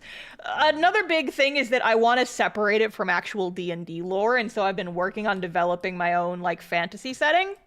And I've been getting stuck on a lot of stuff in there as well, because there's part of me that wants to be like one of those bespoke fantasy authors who like comes up with this really interesting and engaging world building for all the fantasy races.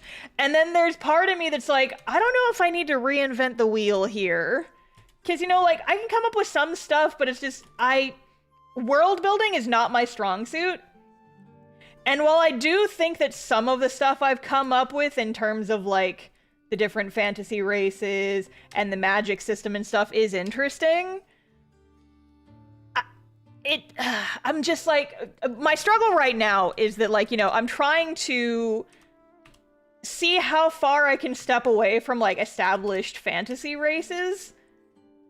But if I make dwarves and then just call them something else, but they're still basically just your standard D&D like Tolkien dwarves, is it even worth a shiny new coat of paint on them?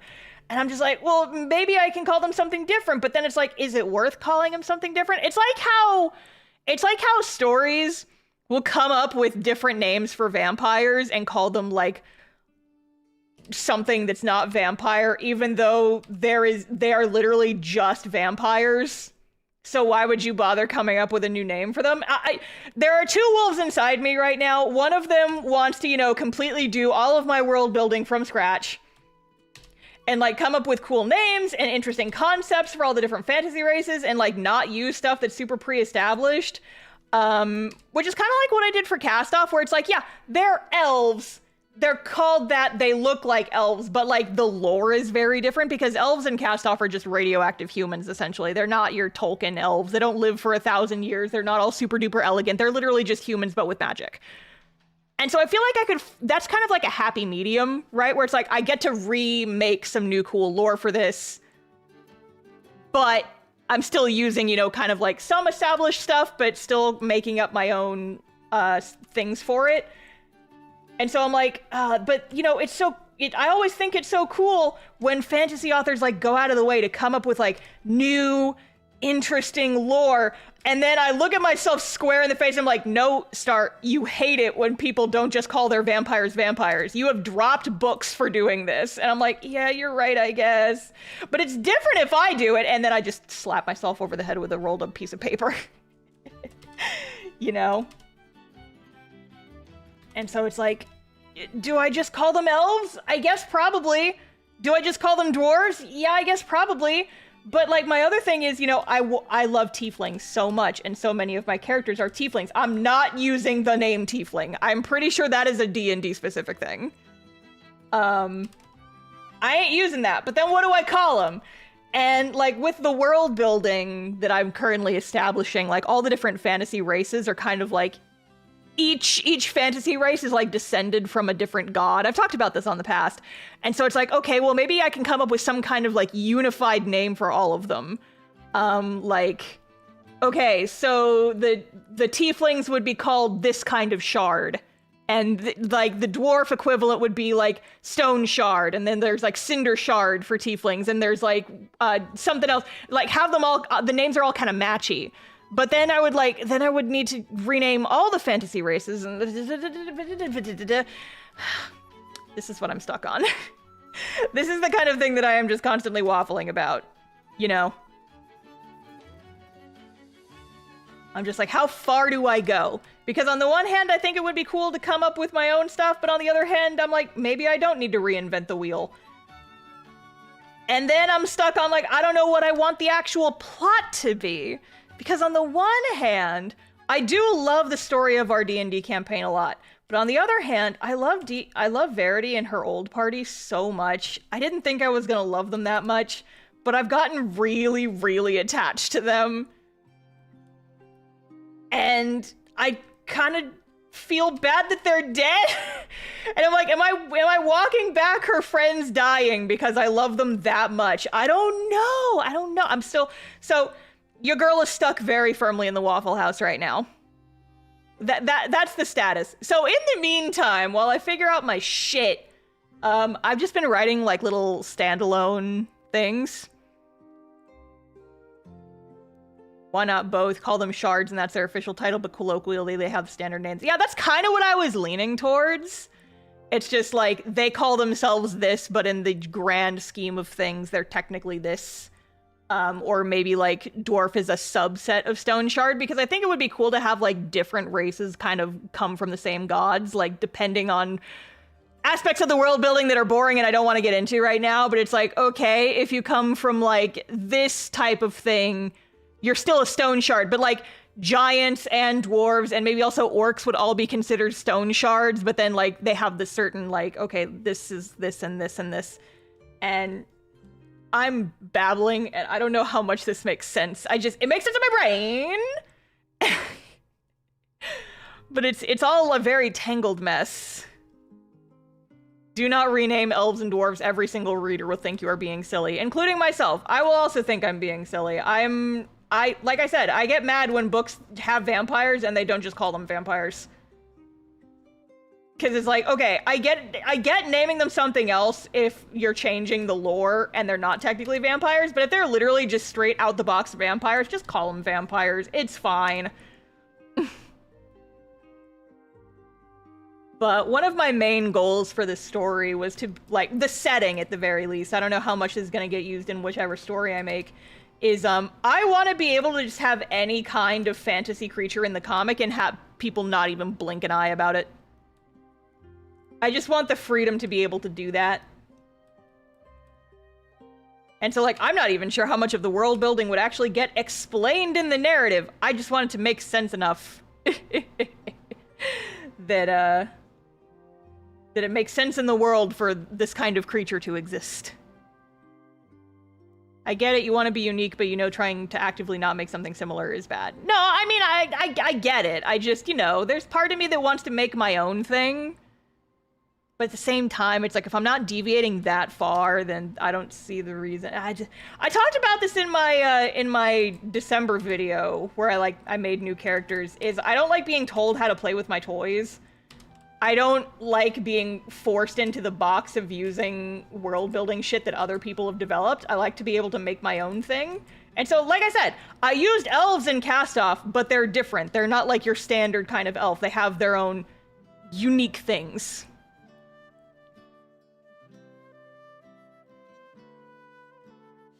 And so it's like, I don't want to lean into the stereotypes, but I also don't think I'm clever enough to come up with my whole individual, like my whole own unique system. Because cards on the table here, gang, I don't find world building to be the most interesting. I'd much rather just focus on the characters. I'll sit here and think about magic system stuff all day, but like actual world building and figuring all that out, it's not my forte. It's not my forte. So I feel like I would be better suited just focusing on other stuff.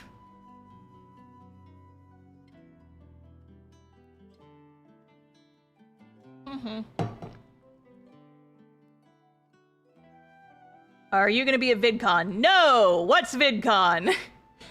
That's a joke. I know what VidCon is, but with stuff like that, I've just never... Okay. I have been loosely interested in doing stuff like VidCon, mostly so I can meet other people who, like, do YouTube stuff in person. Because I do much better with in-person conversations than online.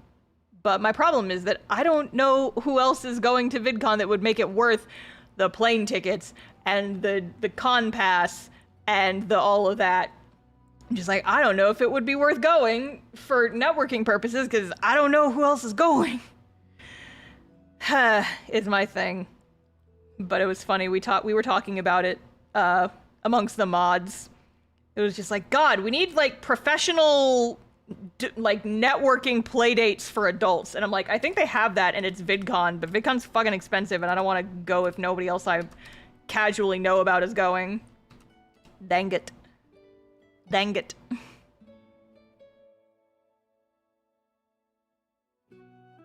So yeah, that's on that list of like, I think it might be fun, but I don't want to go by myself.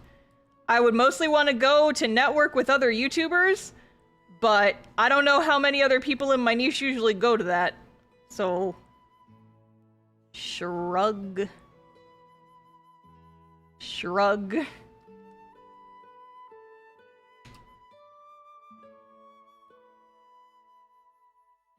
But yeah, so just circling back. In the meantime, while I try and figure out like what exactly I want to do is like a longer story, I've just been kind of poking and playing and like writing, you know, little short standalone-ish scenes with just here's like a cute little scene of Verity and her original party, just so I can have some fun writing those characters. And here's Verity's death from her POV because I'm feeling emo right now. And apparently that made several people cry. And so I'm like, oh, don't tell me that. Don't tell me that it made you cry, because then that's just gonna be like me realizing, oh shit, this is just another avenue I can use to inflict tears upon my audience. And that's dangerous. That is a dangerous thing for me to have access to. I'm thinking about what I want a potential next one that I want to work on to be, and I think it might actually be Larry focused. I have a couple of ideas of like little things I want to write about Larry. One of them I would love to do, but I think it's too spoilery. And so if I put it out there, I have to be like, my fellow players aren't allowed to read this! You're not allowed to read this one, it's spoilers.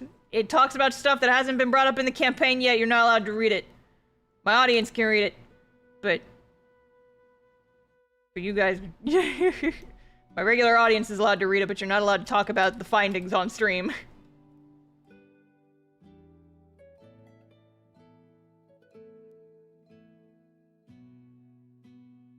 I love that you're still calling them Larry. It's funny! Like, we know their name. Their name is Laz. But it's funny to call them Larry. They will always be Larry to me, and I do think that that is probably a nickname that they get called in canon as well, just because it brings me joy.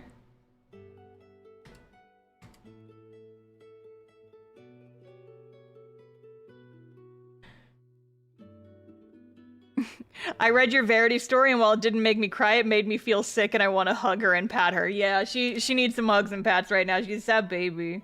A sad little Blorbito. I actually have one more in progress, because I'm thinking, like, okay, big if I was to continue, like, writing Verity's story as a novel, what would, like, the next chapter be? And so I do have a, quote, next chapter, like, partially written. And it's from a different character's POV. But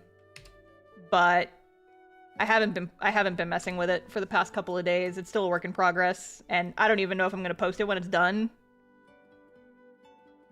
Because that would imply, like, oh, it starts continuing this, and it's just gonna be like an ongoing thing. And I'm like, I don't know if I can write a whole thing serialized like that. I think that would scare me too much.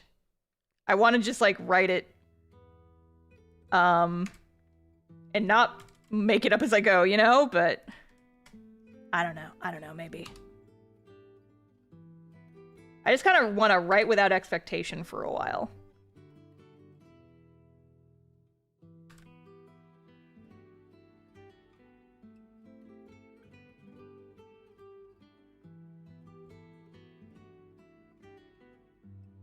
Okay, so clearly I need to... Okay, here, let me... Play.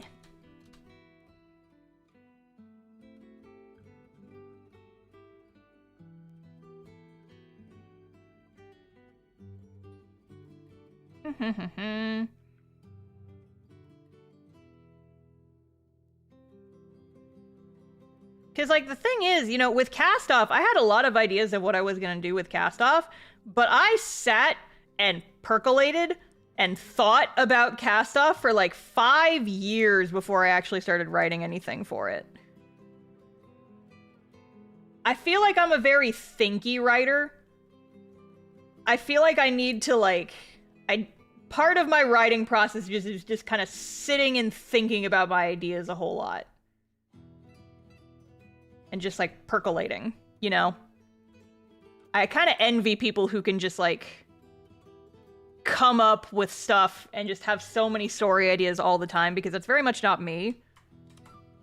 I get very focused on, like, one idea. It's why I haven't really had any story ideas aside from Cast Off until I started playing D&D. And, like, starting playing D&D has been one of the best things for my brain, because it's actually giving me, you know, like, more story ideas that I wouldn't have thought of otherwise. It's nice.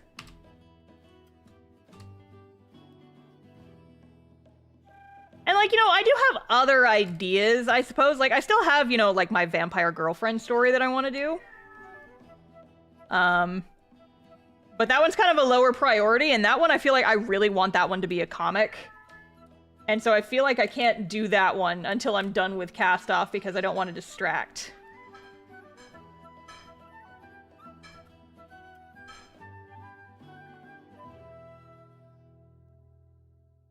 Did you make comics of it when you were a kid before you made it a big official comic? I mean, I wasn't a kid. I was a freshman in college when I first came up with the idea for Cast Off.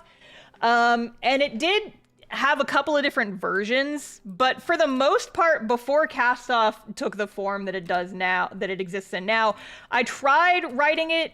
So it was a comic first. It was like a one-shot I did for an anthology. And then after that, I tried writing it as a NaNoWriMo novel, and I got, you know, 50,000 words into that before realizing, I don't want this to be a novel. I don't want this to be a novel. This is not going to work as a novel because I need pictures. And so I kind of shelved the novel idea, and then I just kind of sat and I thought about it for a couple of years before eventually being like, okay, no, it's time to make this a comic for real, though. But again, the time between point A and the final point, the story you're seeing now, was about 5 years.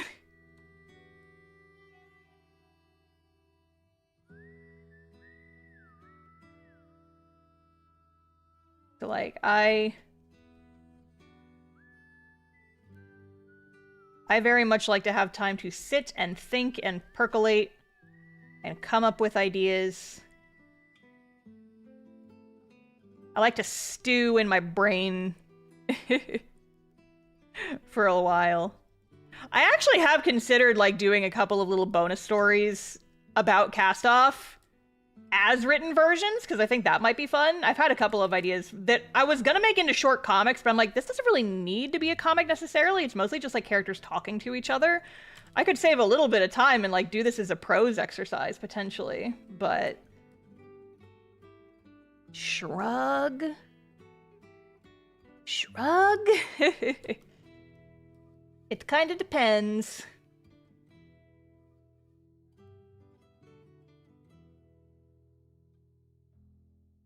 Yes, I would love that. I'll see. I will see if the brainworms, cooperate. I have had an idea of, like, I'm opening the floodgates by saying this. I'm activating a couple different people in my audience by saying this. I've had a little short comic idea about Sonia and Taryn in my head for years that's been sitting in my Google Drive, partially written for like several years at this point. I think I wrote the first draft of it when I was still living in Japan, and it's just been sitting in my brain for a long time. And I was just like, I want to make this a comic, and so I just don't have time. But if I wrote it like as a little prose short story. See, guys, this is what I mean, though. This is what I mean when I say I like to sit in my ideas. I gotta let them percolate. I gotta let them stew. Sometimes they just roll around in my head. Yeah, Holly, summoning Holly. Ding, ding, ding, ding.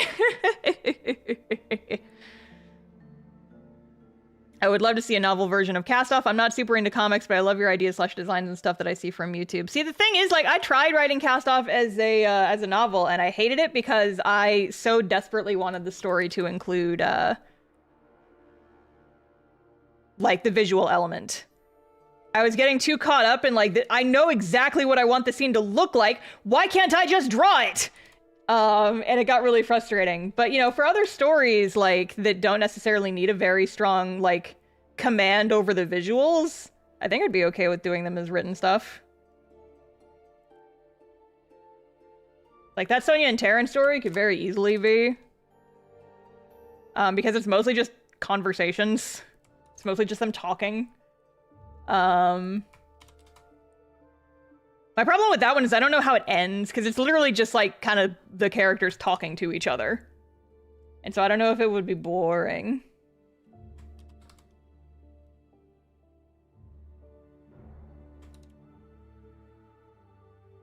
But one of my reasons why I have wanted to get into prose now is because prose takes a lot less time than comics. And I've got blorbitos whose stories I want to explore and have fun with. But I don't want to take time away from Cast Off, is my big thing.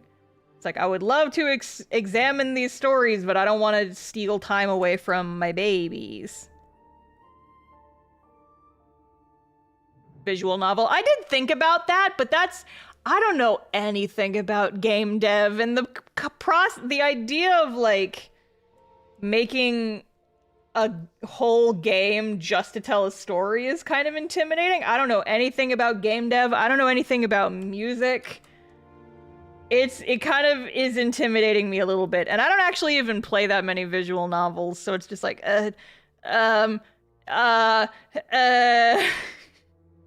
kind of thing, you know? I think that I would just enjoy the process of just writing. And I have been enjoying the writing that I've done. I've actually been enjoying it a lot. And so I could see myself doing more of it. If you guys are good, maybe at the end of the stream, I can do a dramatic reading of one of the Verity stories for you. Or both. I'm the type of person, I like to read my stories out loud as I write them, just to make sure that everything sounds good. It's a byproduct of mostly doing comic scripts.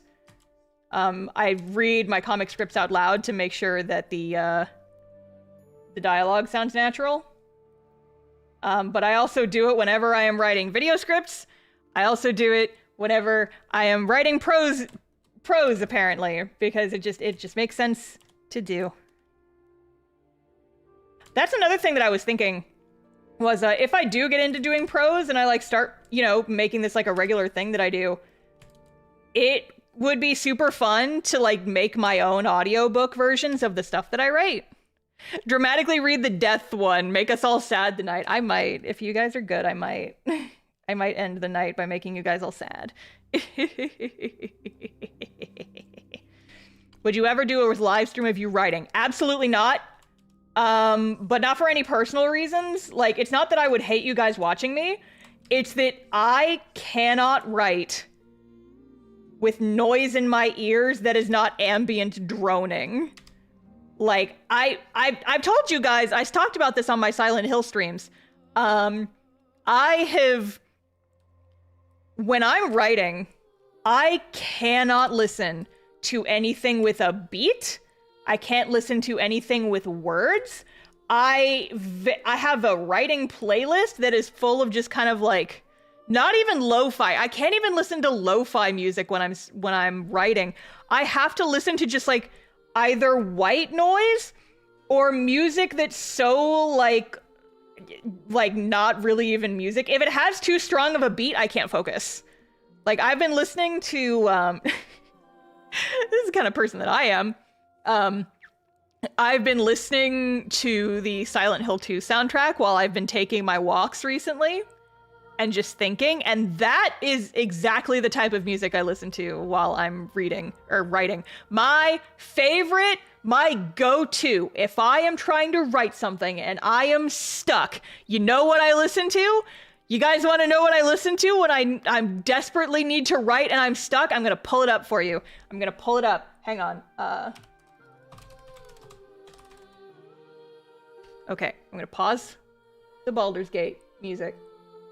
And I'm gonna turn on Chrome audio so you guys can hear this. And I want you guys to listen and I want you to guess what this is.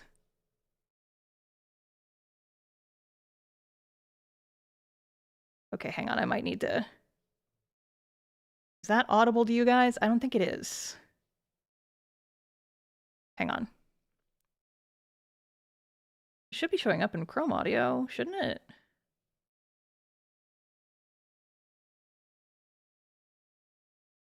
It's also just very quiet. Hang on. Unhide all. Beans. One sec.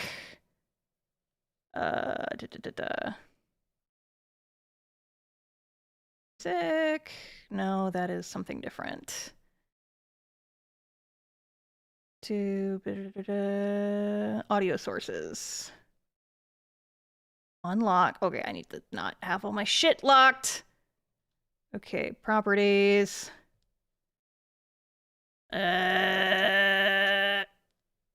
This isn't working. This isn't working. Damn it. Maybe, maybe I can just do this. Firefox.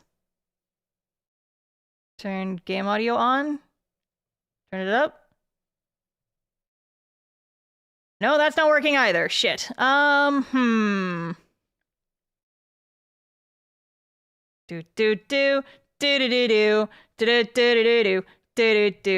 Oh, it's because I'm not using Chrome anymore. It's because I switched to Firefox over the weekend. Firefox.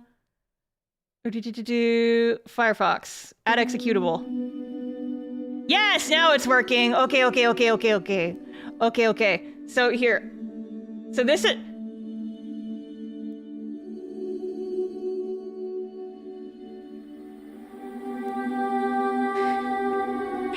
This is the music I listen to when I am writing. Do you guys want to guess what this is? It seems like it might be a little loud. This is Still Alive from Portal slowed down 800%. I'm not kidding. This is my tried and true writing soundtrack. I wrote the prologue of Cast Off while listening to this on loop. It's 30 minutes long. I just posted a link to it in chat. You can kind of hear the lyrics if you really listen.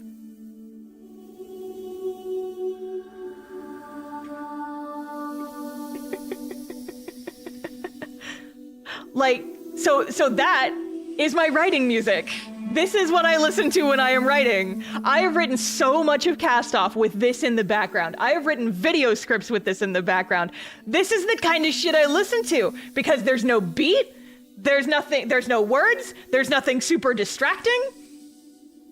It's just something nice that doesn't change a whole lot, and it's just kind of ambient noise that turns off my brain. Like all the background noise in my brain so I can focus. Okay, that's enough of that. but I am not joking. So like a lot of the songs in the Silent Hill 2 soundtrack, I was talking about how this kind of sounds like the music I listen to when I'm writing, because literally that, it's literally just that. I also have a writing tracks playlist, and some of them, these are more like actual music, but some of them are like this. Where it's like, here, let me turn it up a little bit. This is like a 10-minute long ambient space music, basically.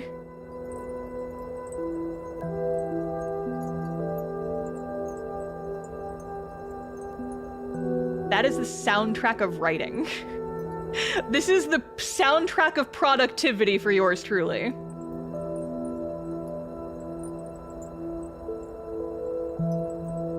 The sparkly noises, yeah. There, if you want the info for the song, it's down in the corner over there. It's The Far River by John Serry. He does a lot of like kind of ambient, spooky noise, kind of spooky, but not like scary. Just kind of like ambiance type of music.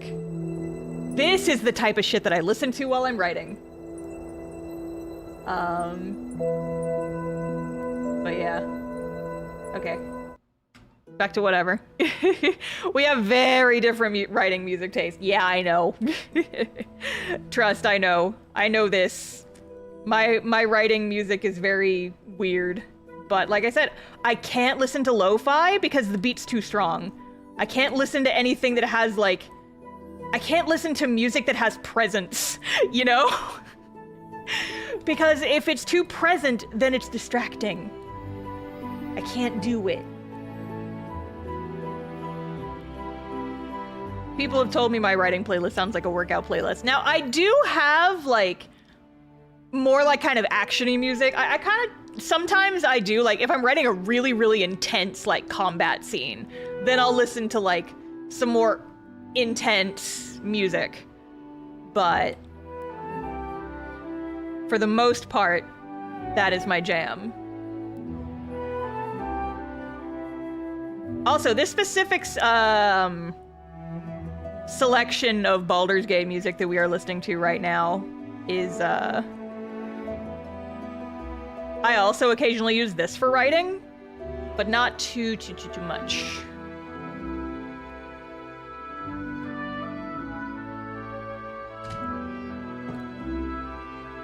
But again, that is literally just while I'm writing specifically.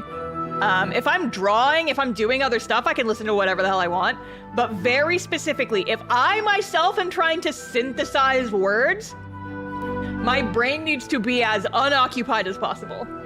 And that is why you guys will never catch me doing a writing stream, which was the original point of why I brought that up. Is I just can't focus when there is other stuff going on. You know.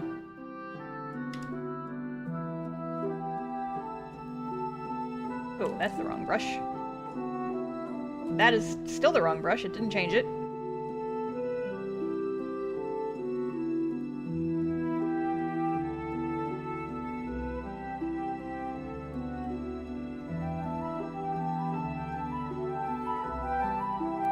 No, I didn't put that layer in there. I should have. Whoop. There.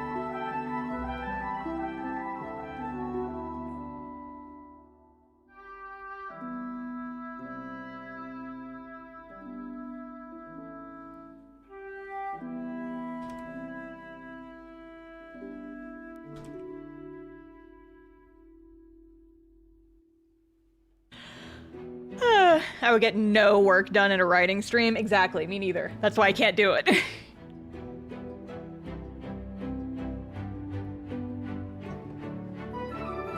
I can't. It cannot be done.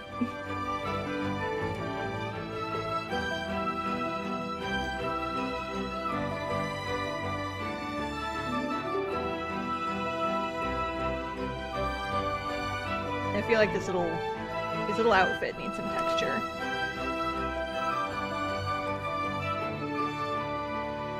But yeah, I guess in general, my other thing about writing is, I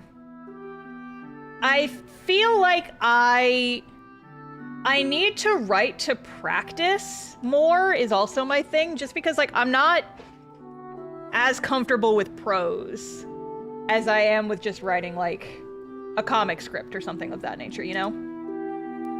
And so like, I feel like I have a decent grasp of like putting words together. The music is a little bit loud. Oh, I do think I turned it up. Here, let me... Whoop. There's that better. I don't even think a writing stream would be entertaining for an audience. I mean, I've seen some people do like video editing streams.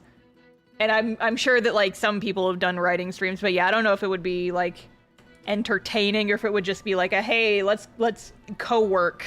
And you can occasionally be interrupted by the sound of me making noises and like reading out to myself.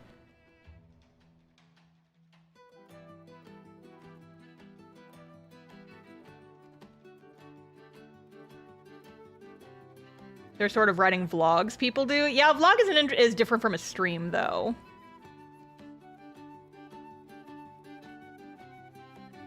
Vibes are different.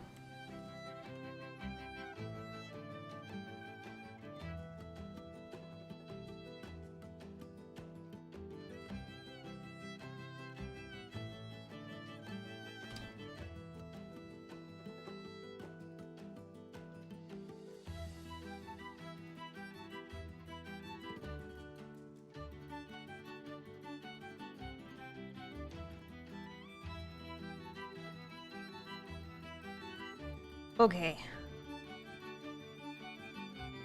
Prose is very hard for writers who aren't really used to it, which can sometimes lead to the end of a writer's journey before it can begin. Yeah, I mean, like, I've done prose before, but the last time I attempted prose, I think, was literally 2011. I think the last time I tried to do prose seriously was the NaNoWriMo where I wrote the cast-off novel. I'm pretty sure that was the last time I attempted it. And so, yeah, it's like, I'm a little out of my element, but like, I feel like I have a decent baseline, but I feel like I have room for improvement. And I've been like putting feelers out there for feedback, and I've gotten like, you know, compliments, but I'm like, okay, but no, like seriously though. Okay, but no, seriously though, does anyone have any like constructive feedback? And people are, I think maybe, I tried asking in my Discord, and I think maybe that people are, they don't want to critique me. And I'm like, guys, no, seriously though. Guys, no, seriously though, I feel like I'm okay, but I want to get better. And I can't get better if all I'm getting are butt pats. Damn it. And then it just brings me back to the creative writing classes I took in college, where I didn't really get a whole lot of feedback because my professor just hated me. And I'm like, okay, yeah, sure, that's useful. Can you get feedback anonymously so people don't know you're the star? I mean, See, the thing is, like, I kind of want my existing audience to, like, read it because you guys kind of already know the characters a little bit. But I don't know, that also kind of leads me into, like,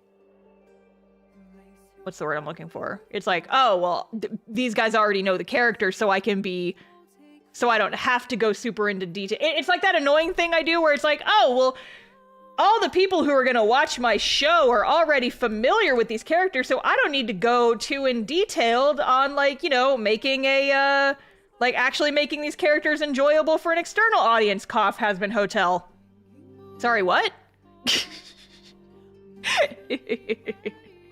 I don't want to do that, Little Biscuit.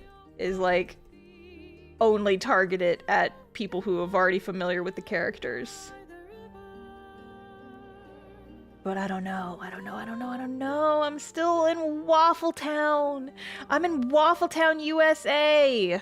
I'm still in my thinky phase. I have ideas. I have some ideas.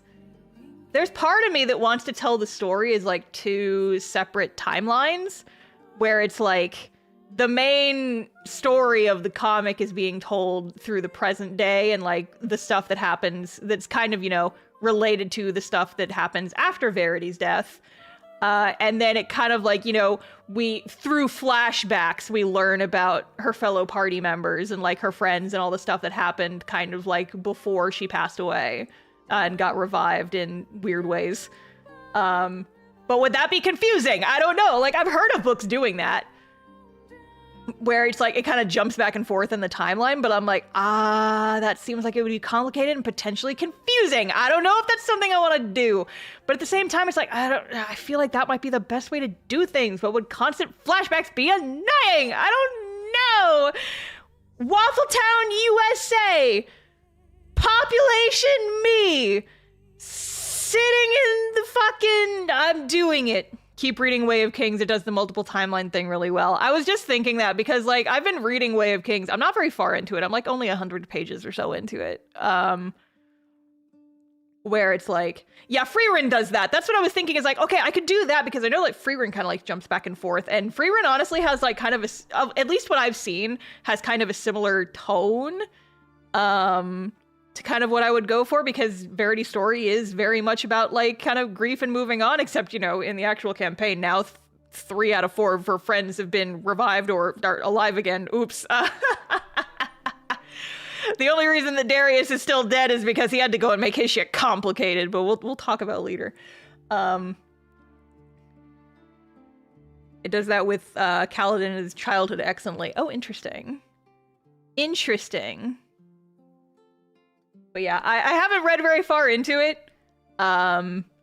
It's interesting, but it's like, it's very dense. I feel like I have to be, you know, in the right mood to like sit down and read Way of Kings because it's dense. It's like, I have to focus on this. Meanwhile, I just read like, I read Psalm for the Wild Built recently, and I also read Legends and Lattes recently. I chomped through that in like 2 days. And those were just like, this is a nice light meal. These are delicious snacks for me. Yum, yum, yum, yum, yum. And then I open Way of Kings and it's like, full course steak meal. And I'm just like, oh, sweet Jesus, I have to be mentally prepared for this. Big fantasy novel. Yeah, it's like, I have to go into Way of Kings with the right mindset, or I'm only going to get like a page in and then lose track. I'm just like, it's a process getting through that one. It's not that I'm not enjoying it. It's like, it's not even that the book is big. It's just that it doesn't hold your hand really, is what I would say. Maybe. It is thick. I'm not denying that it's thick, but the size of the book is not what's intimidating for the most part, because like I've chomped through really thick books like really quickly. I read pretty fast generally. Less so than I did when I was younger, just because I don't read as much these days anymore. But it's not the size of the book itself that's intimidating, it's the content therein. It's very much like, you will get into this world and it is very different from what you are used to, and we're not gonna hold your hand through it. And I'm like, okay, oh God. Full course steak meal is such a good metaphor. Yeah, because, you know, like Legends and Lattes was just like, yes, here's some like nice little light little fluffy snacks that just like makes you feel good and it's fun. It's like a nice little story. Psalm for the Wild Built is just like a comforting cup of tea that you could just sip on and like, yes, this is nice. And then when I am done with it, I am done with it. Way of Kings is like, you're ready to go into a food coma for like 3 hours? And I'm like, give me a second, Brando Sando. Start comparing stories to food. It's all about consumption, baby. It is a fantasy book for people who read a ton of fantasy. And see, I don't read a whole lot of epic fantasy. I got scared off of Lord of the Rings because it was too much. You say Waffletown, but then you're just eating the books. I consume them! Crunch! Crunch! I see we're talking Brando Sando. I just started Way of Kings. It's my first book by him. And my mods talked me into it because apparently... What was the... Dom, what was the thing that you said to me? You were like, you and Brandon Sanderson have the exact same, I'm on vacation, and I secretly wrote 4 books level of manic, like, creative energy or something like that. And I was like, well, that's all you needed to say for me to be curious. Ugh. My shoulders are cracking.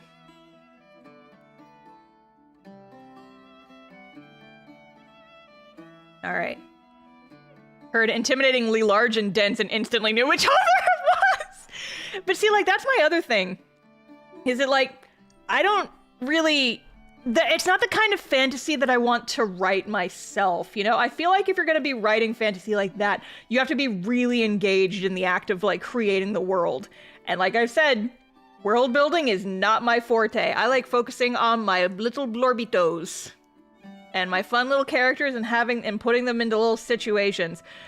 I'm way less interested in, like, building out a unique, like, world.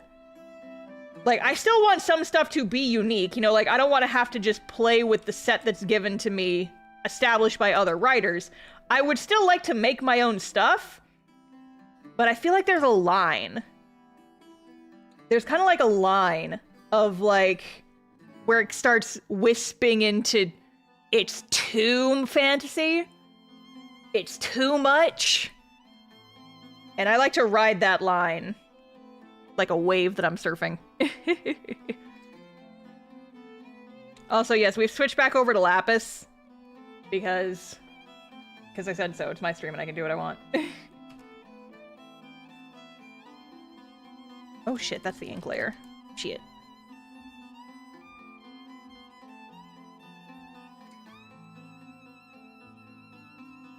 As incredible world building, but I do think the characters are where he shines the strongest. Interesting. Yeah, like I said, I'm not super far into it, but I will report back as I get deeper, I suppose.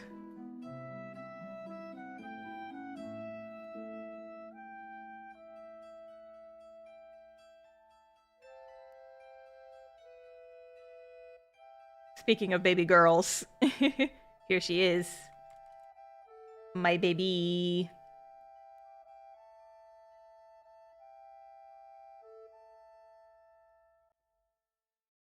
Mine petite blorbito, whom I love very much. It has a lot of shit going on.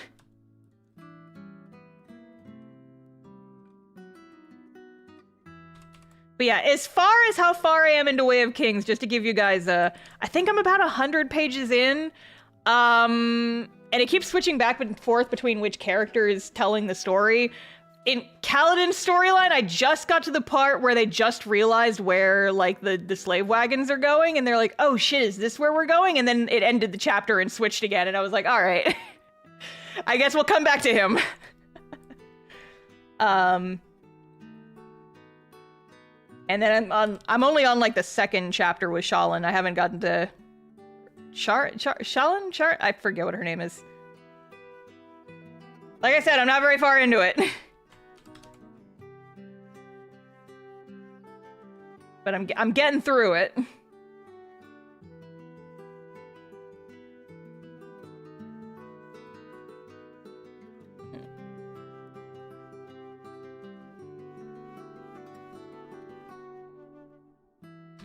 The problem with Lapis is, like, all the clothes she wears are so dark. I struggle to, like, maintain values with her. I feel like it's like her hat's really, her hair is really dark, but then also her clothes are very dark. She's just a goth baby. You just watched her buy Panic over Jasna. Actually, like, I just started the first chapter where they're actually interacting, and then I went to sleep last night. So I haven't actually read that chapter yet, but that's where I am.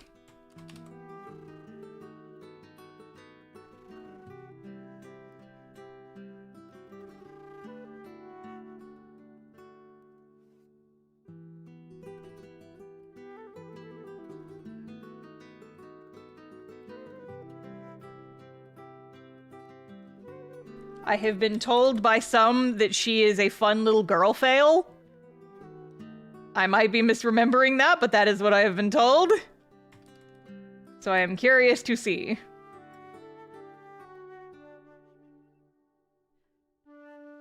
Show me your girl fails. Show them to me.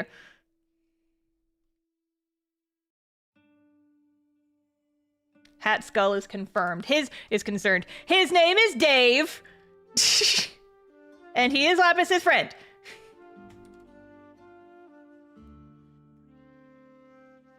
He's just a little guy, Your Honor.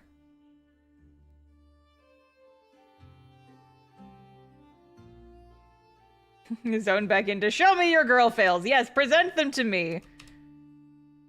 Your little girl failures.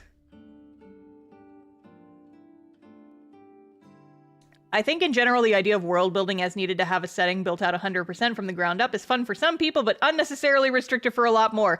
I am very much in that latter category. Like, I will do exactly as much world building as I need to tell the story I want to tell, and that's all you're getting out of me. Like, I've had people ask me questions about Cast-Off's world building, and my genuine answer is like, I don't fucking know. It didn't concern the character, so I didn't think about it. Like, people have asked me about, like, other countries aside from the ones that have been mentioned in the story so far. So there's the continent that the story takes place on, Cephia, with, like, Alvarain and Cardia. And then there's the country that Frankie comes from, which is mostly out of the picture. It's just, you know, other country that focuses more on technology than magic. And people have asked me, oh, what are like the other countries like? And I'm like, I don't fucking know. I didn't write them. I don't fucking know. They're not gonna come up in the story, so I don't care.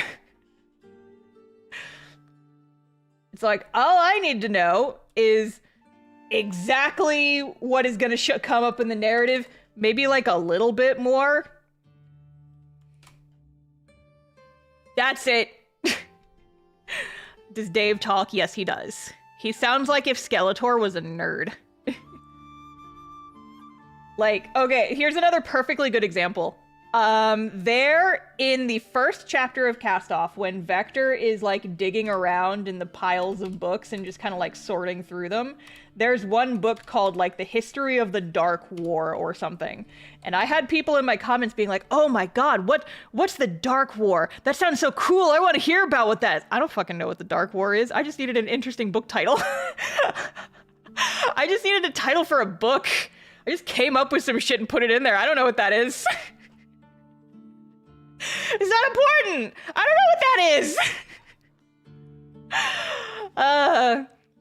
See, the difference with this current story, though, is that the magic system does very much have to do with, like, the types of, like, it has to do with stuff that would take place in the story.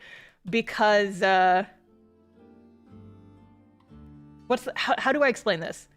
So, hypothetically, if I wrote a series of novels, this would be a series because I think I want like each character to have like either their own novel or a series. I just want a place that I can shove my blorbos that can't go in Cast-Off for whatever reason. I just want like a universal setting that I can shove them all into.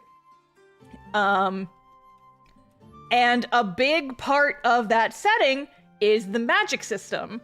And Verity's storyline, because she would probably be the first one I focus on, Verity's storyline ties in so heavily with the magic system, because she is the magic system, essentially.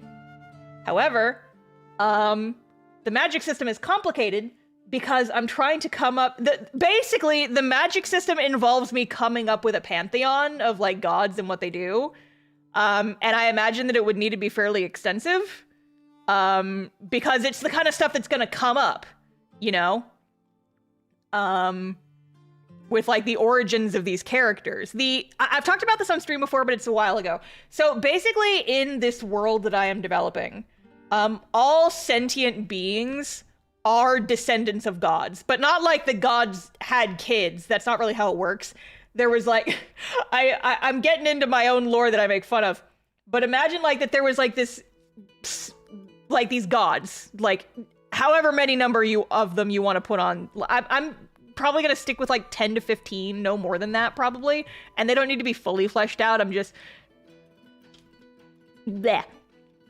I'm kind of sticking with like, you know, the extensiveness of like Greek mythology. It's like, you know, you got the god of the seas, but they're also gods of like smaller things. And the idea is that thousands of years before the story takes place, all of those gods got in some kind of war, there was some kind of fight, and all the gods basically shattered. They like broke into pieces because the gods were made of like this physical manifestation of magic that's still present in the world today, but most of it is in people. So the gods all broke apart, and then basically each god was the original ancestor of one of my fantasy races. So like all dwarves and giants and like possibly orcs would have all been like various descendants of the broken apart pieces of like this stone god or something. And so like all like they're not descended, they're not like children of the gods. They're basically like when the gods broke apart and like rained crystal down upon the world, just people and animals and creatures were created from the shattered pieces of the gods. And then, you know, then life continued on and people just figured it out. And so now it's like 2,000 years later and people are like trying to research that. But also there's like people who are what, Dawn? Are you trying to, you're gonna connect this to some Brandon Sanderson thing, aren't you? I don't think you were here the last time I did this info dump. But yeah, and so the idea I'm kind of sticking with for right now is Shattered Chord, as like the name for this universe, because all of this comes from Verity's storyline.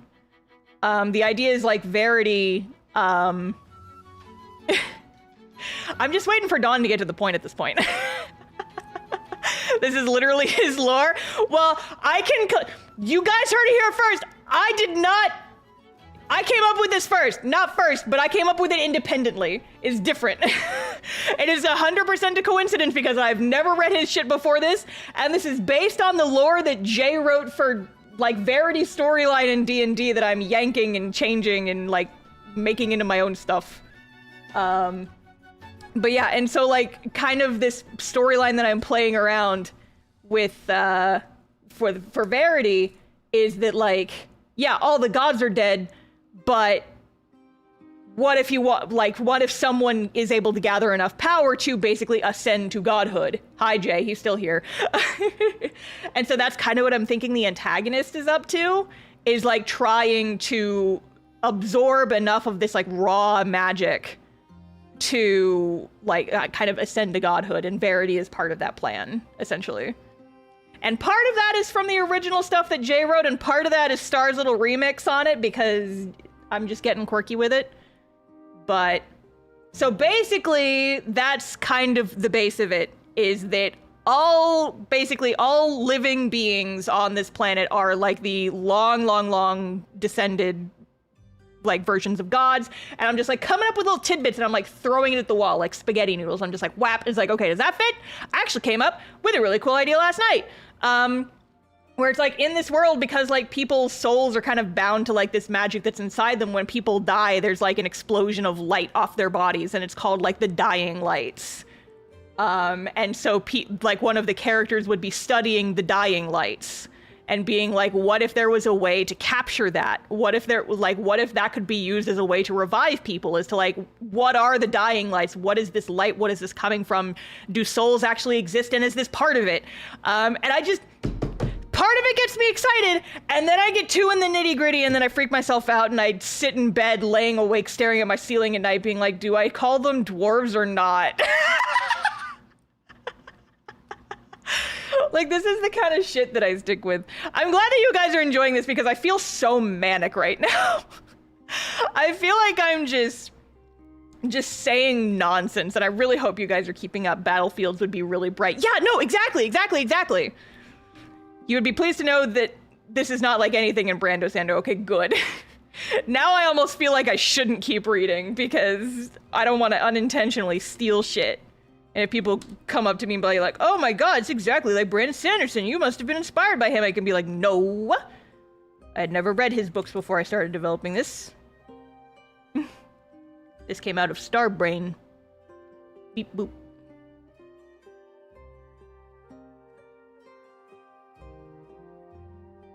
It's not plagiarism, I did it fully independently. Bye. But yeah, I don't know. I'm just kind of having fun. Is the long and short of it The long and short of it. Does the dying, like, happen when someone dies of old age? No, yeah, this would be, like, at the end of your life, it doesn't matter how you die, but at the end of your life, there is, like, a light that is given off of your body. And so, I kind of hesitate to say too much about this, but there is something kind of similar happening in the campaign, like the actual D&D version of the story, which is kind of what inspired it, is, you guys will see it in the D&D video, actually. This is D&D video lore that will come up, that there is a character going around and killing people by basically, like, stealing these crystals out of their body. And so I'm like, okay, what if, like, that was part of it? What if the villain had figured out how to, like... This is separate from how it actually is in D&D, because there's this very specific cause of this in D&D that's I'm kind of not really using. I'm just kind of fucking around and playing with it.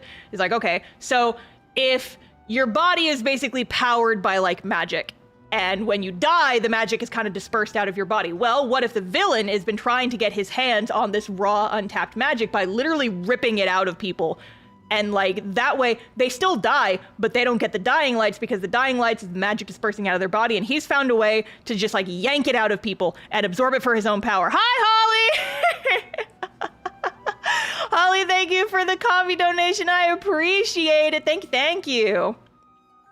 Thank you. Welcome to stream. I'm info dumping about lore for a story I haven't really started writing yet.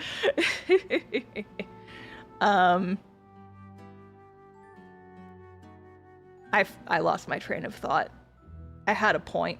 I had a point that I was gonna do, and I forgot what the point was. Murder gets more powerful, magic by killing. Yeah, so, like, he's able to, you know, rip the magic out of people directly and has killed a lot of people in that, but then he's like, this is taking too long, stealing the magic, like, the soul, question mark, of, like, people one at a time, fucking takes too long. How can I get more of this power really quickly? And the answer is Verity happens. And she's a special little baby who came from space, and that's all I'm gonna say about that. Have you thought about a design for the villain? I have, because it's the same villain from our actual D&D campaign. Except I don't know a lot about him aside, like, there's still a lot of holes in what his whole deal actually is. We don't know everything about him yet. And so some of the stuff I'm kind of freestyling. Jay, I'm sorry I'm kind of yoinking your world building and futzing with it. And just kind of, like, poking at it. And being like, okay, well, I don't know this. So what if I did this? It's like, okay, well, I don't know if this is a thing. But what if it was like this? And I'm just kind of playing around. I'm just kind of playing and having a good time. I love world building. Take it. Yay! Yoink. Yoinks it. Steals it. Yeah, Jay loves world building so much more than me, and I'm glad that someone does, because, like I said, I do world building specifically to further the story, and that's about all I'm interested in.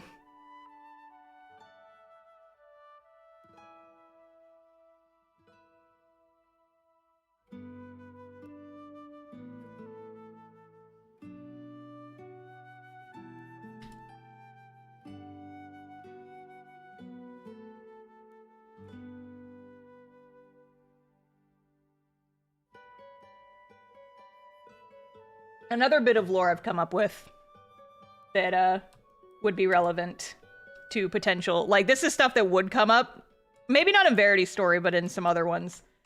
I've come up with my universe's version of changelings, and I think it's cool as shit. So basically, I've talked about how, like, all of the different, like, fantasy races in this storyline would be just, like, descended from different gods, and you have, like, a certain amount of magic in you just by benefit of being a person who is alive. Well, one thing I've figured out is changelings are just, like, what happens if you have, like, too much magic in you. Sometimes you're just born with extra powers, and sometimes those powers can be shape-shifting. In this story, I would call them a mirage, because the idea is, like, they kind of just shift around and they're always somebody different. And they're very much, like, not a lot is known about them because it's not a hereditary thing. It's just a weird little quirk that sometimes characters are just born with the ability to shapeshift. And so it's like, if you have, shapeshifters are always born of just like two random parents, and they're not gonna be super easy to track down because everyone wants to use them as lab rats, or they just try and kill them. And so like there are, you know, like shapeshifters out there, but they're basically impossible to track unless you catch them in the act. But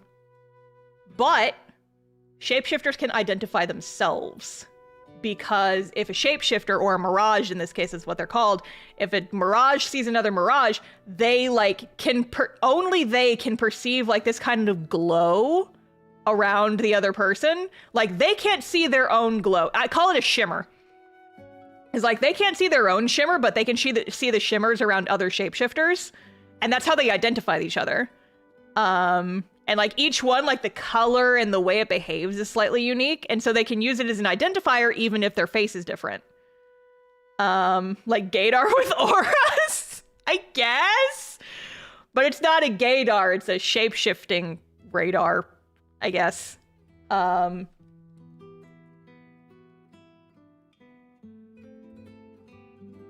And so, you know, that's relevant to me because several of my characters that I would be recycling from D&D campaigns into this story are changelings. The classic, what were you doing at the Devil's Sacrament dilemma? Yeah. Because I think that out of all my characters, the one I'm most interested in developing for Verity's story specifically is, I think it would be really fun to have Zephyr in there also, for a couple different reasons. And so he would be one of the ways that we learn about like the shimmer and the shapeshifters and all this other stuff. But also just like he has his own storyline that he's gonna be on.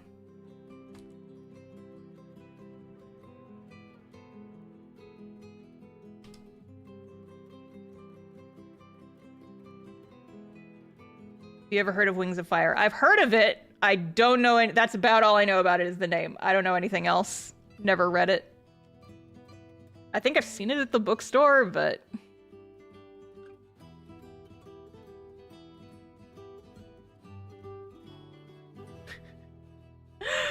Oh man, just reading this comment reminded me of something. Any LGBT plus person who's ever been in the closet or before they realized themselves had another identity at some point in the past. Okay, so here's the thing. There was a comment. Okay, do you guys remember that that story I told? I made it into a short a long time ago, but there was a convention story that I had where this guy like came up to my booth and was talking to me about like, he saw my book on the table and was like, oh, you know, it's like, oh, you make webcomics? I actually have an idea for a story that I've been wanting to write.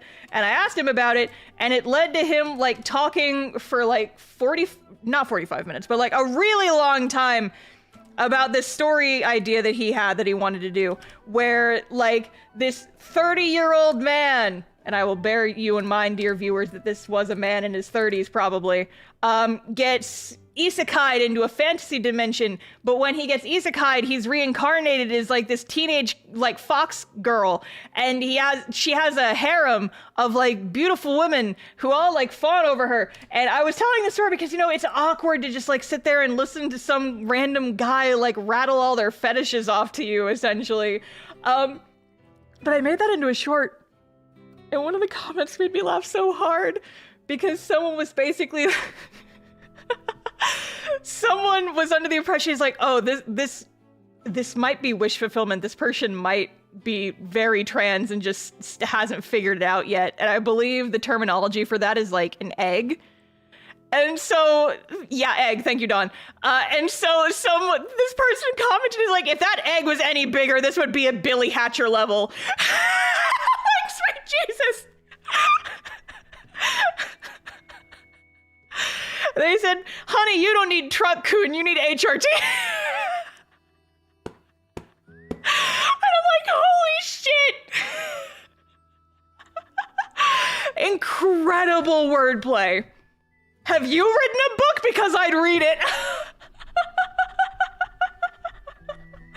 My God.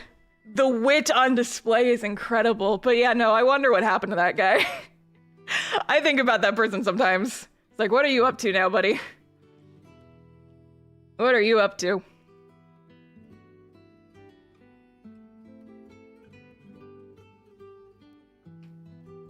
Just, if that egg was any bigger, it'd be a Billy Hatcher level. Like, my god.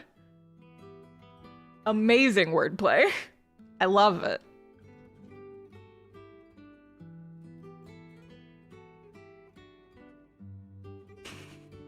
You can be a cute fox girl in real life. You just need to complete several heroic trials. Getting HRT in a fursuit, yeah. Exactly. The trials. You don't need an isekai, you just need someone to commission a fursuit for him. I know some people. I actually, unironically, do know some people who, I don't know if they do it anymore, but I know for a while that they took fursuit commissions when we were in college.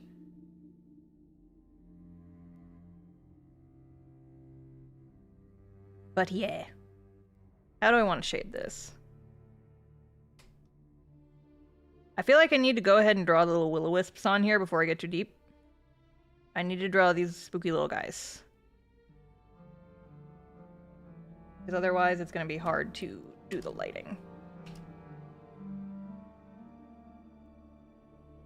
Actually, I wonder if I can try using... Where's my triangle pen? Getting a little bit quirky with these like little will-o-wisp guys. Yeah. Yeah. Fursuit makers are the strongest people on this earth. The craftsmanship on those is amazing. Yeah, I've seen some really, really cool ones. I know some folks who make them, and I do not have the strength. I don't know how people do it.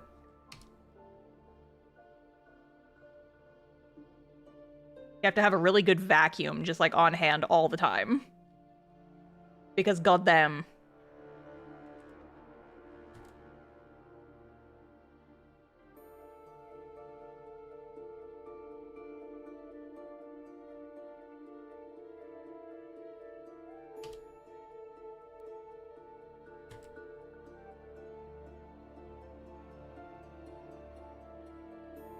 Yeah, this is a brush I downloaded that's like the brush nib is kind of a triangular, and so it lets you get some interesting shapes. I don't use it a whole awful lot, but it's fun to play with when you're trying to get like some quirky little line art shapes.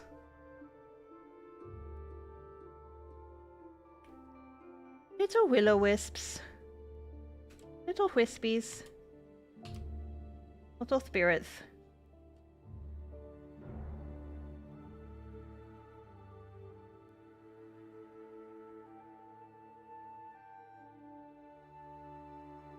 Kind of an inky look. Yeah!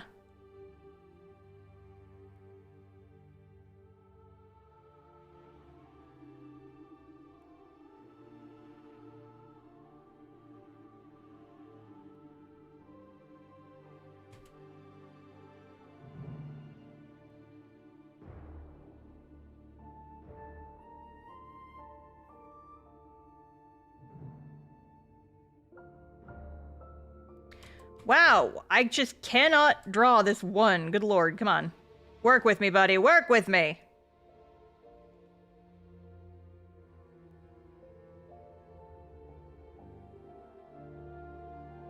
You remember the name of the triangle brush. It's like the Rouleau triangle.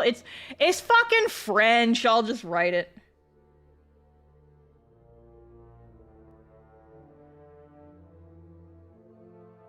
That's the shape name. It's kind of like a rounded triangle shape. Like so.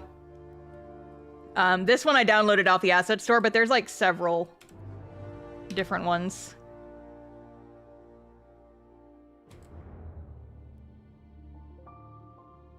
Oh my god! Star's mortal enemy, the French. The French, oh god! My sworn nemesis.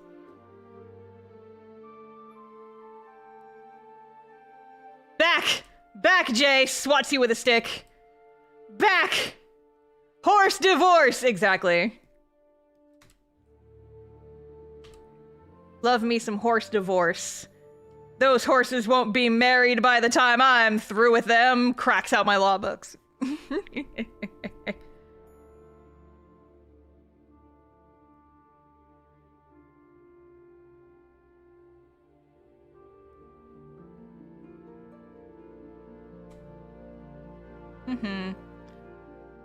Gotta go. I hope she reads the short stories for y'all. Oh, thanks for the reminder. I was gonna do that. Stream's actually almost over. I should probably do that soon if I'm going to. Wow.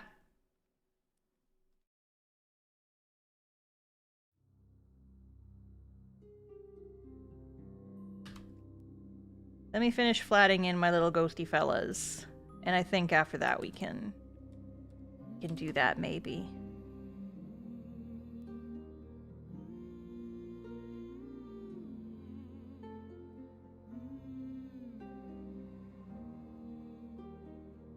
Look at them, spooky little fire. Spooky little will-o-wisps. They're cute. Cute little wispies.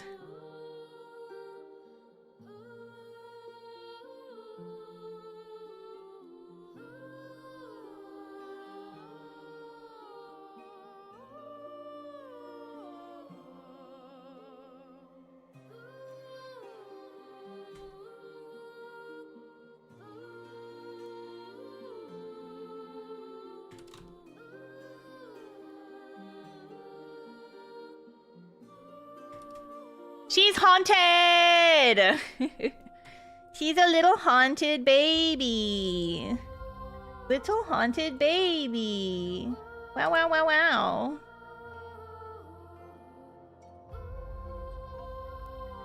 And I think it would be fun to just like kind of put some little shape behind her. Just give her some little shape. Can I get a shape? Can I get a shape? Just kind of a spooky shape?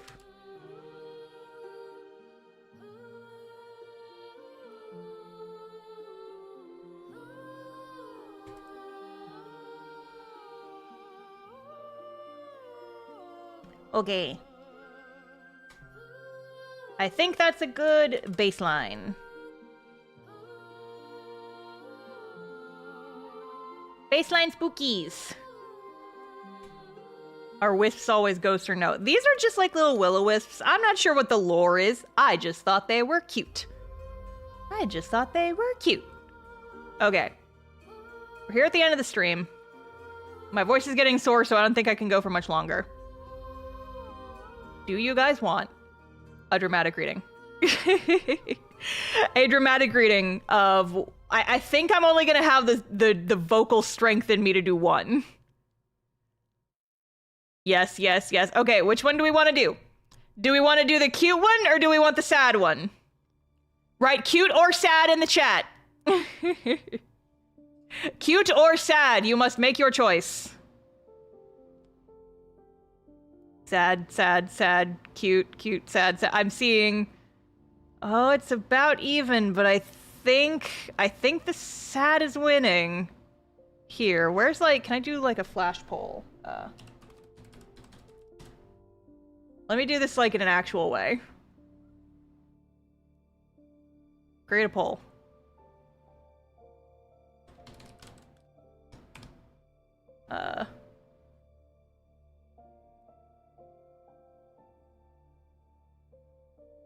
Oh, okay, there it is. Okay.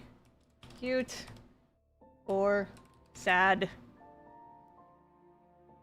Choose. Okay. Create poll.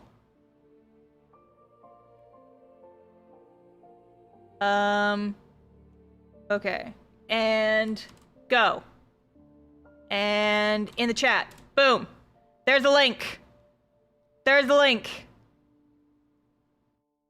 Show results.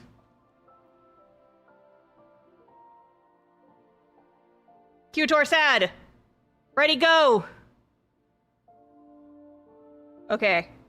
I will give you guys as long as it takes for me to take another bathroom break. I will be right back, and when I get back, that will decide it. Oh, it's so close to 50-50. Oh my god. Okay, I'll be right back.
Okay, I'm back.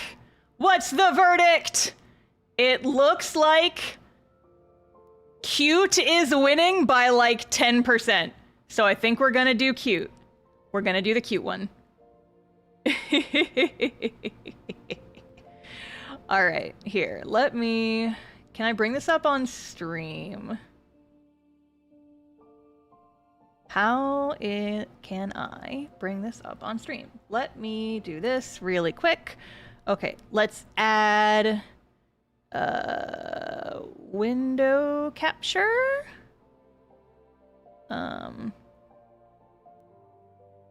Select window to capture. Shield severity on unveil. Yes. Wow, big. Here, you guys can read along with me here. You guys can read along with me here. All right. We're going to read this together. I will get my daily dead girl content elsewhere. Listen, depending on how my voice holds out, we can maybe do that one as well. But we're gonna just start with this one, okay? Okay, cute one. Here, we need appropriate music. We need appropriate music. Okay. Okay, I've got one. The Red Larch Renegades. Verity and the rest of the group looked at Mira, who cracked a wide, toothy smile. Wow, I can read. Who cracked a wide, toothy smile as she waited for her companion's approval. The party of young adventurers sitting around their hastily cobbled-together evening campfire and exhausted after a day of travel and trail skirmishes, however, had little to offer in the way of feedback. Darius was the first to respond. Since when are we renegades? He'd always been a stickler for formality and technicalities, a harsh contrast to Mira's boisterous and outgoing enthusiasm. His perfectly maintained blonde hair was neatly tucked behind his pointed ears and laid straight over his immaculately tailored blue and silver robes. Despite the day's events, he seemed impossibly clean, but then again, he mostly stayed behind everyone else, reciting spells and casting magic from the rear line, so maybe it wasn't so unusual. We could be renegades. We're still finding our feet with this adventuring stuff, right? Mira grinned. She definitely looked the renegade type. Shaggy brown hair pulled into a messy ponytail, piecemeal leather armor and furs, her skin a tapestry of scars, each one with a story. While her passion for a good tussle had been a boon for getting the group ready to tackle whatever the trail could throw at them, the others often had trouble matching her level of enthusiasm. Well, Verity raised her hand shyly as though not wanting to interrupt. Wouldn't renegades imply we're the bad guys, though? Despite the fact the group had made camp over an hour ago, the fledgling knight was still in her full set of armor, a collection of finely crafted silvery plate and chainmail that glimmered in the firelight, layered over a padded coat and a simple blue dress. She sat on her camp bedding, knees tucked into her chest, and nervously glanced at the other members of the party. We don't want people to think we're bandits or something, do we? Good point. Mira took a bite of her dinner, trail rations made from sticks of dried meat, and ripped off a piece, chewing for a moment before her eyes lit up. Ooh, how about... Darius interrupted. Willow, if you don't stop her, she's going to be peppering us with hideous group names all night. Hey, I told y'all, I don't care what our name is as long as it sounds cool in a song, Willow said, plucking away at her lyre. She'd only had the little harp for a few weeks, but had already shown remarkable improvement. Not surprising, though. Willow was a natural at just about anything she set her mind to. She bobbed her head back and forth slightly in time with the music as she continued playing. Her braided, honey-brown hair was unkempt, and a bit of dirt was mixed in with her freckles, but even as frazzled as she looked, she maintained an indestructible aura of charisma. It was hard to take your eyes off her when she performed, even casually. You were the one who got her started on this naming nonsense in the first place, Darius sighed, pinching the bridge of his nose. Well, we do need a group name, Willow said, idly strumming a tune. Even though she was improvising, her little lyre sang out a melody that would have been perfectly at home in even the busiest taverns. It'd be a pain to write a song about us and have to use all our names individually every time. And we can't just be the group. We gotta come up with something more interesting. Something snappy. True, but I mean, the alliteration is nice, Verity chimed in again, trying to be helpful. But maybe we should try and find something a little less intimidating? Verity's Vagabonds, Mira smirked. Oh, Verity tensed a little, embarrassed. Well, if we're using names, shouldn't the group be named after the leader? I guess you're right. Mira sat back, looking off into the distance and taking another bite of her trail ration. Then, after a moment, broke the silence with, "Hey, actually, which one of us is the leader?" "It isn't you?" Roden asked. He'd been quiet all evening. Out of everyone in the group, the poor dwarf had been especially run through the ringer by the day's activities. His short, tousled mop of brown hair was even more messy than usual, and his beard, which was quite short compared to those of older dwarves, had still managed to trap a few bits of leaves and sticks during their earlier scuffles. Being the primary healer in a group that often ran afoul of danger, especially with a lead fighter as excitable and combat-loving as Mira, was difficult work, and there was never any shortage of injuries needing patching up. Exhausted and tapped of magic for the day, he had helped the others set up camp before immediately collapsing onto his blanket, not even sitting up to eat. Verity, sitting beside him, gently stroked his hair. She felt bad that he had to spend so much energy keeping the group in good shape, but he was cute when he was tired. "Well, I mean..." I thought that was Verity. "Well, I mean," Mira idly scratched at her neck, trying a little too hard to laugh casually and pretend as though she wasn't thrilled at the suggestion. "I wasn't just gonna claim that title, but..." "And you shouldn't," Darius interjected. "You're the newest member of this entourage. Why should you get to claim the de facto leadership role?" Mira narrowed her eyes at him as though lining up the perfect comeback, and Verity sighed. Quibbles between these two were, unfortunately, a fairly regular occurrence. "Oh, and you'd be such a talented leader?" "Certainly a better one than you, Miss charges into danger every chance she gets." "Oh yeah? How can you call yourself a leader when all you do in a fight is stand in the back?" "I stand in the back so I won't be interrupted while casting. Casting magic that keeps all of you alive, I'll point out." Mira sneered. "Pretty sure Roden's the healer, not you, fancy boy." "Hey, now why are you dragging me into this?" Roden grumbled, rolling over slightly to glare at the duo.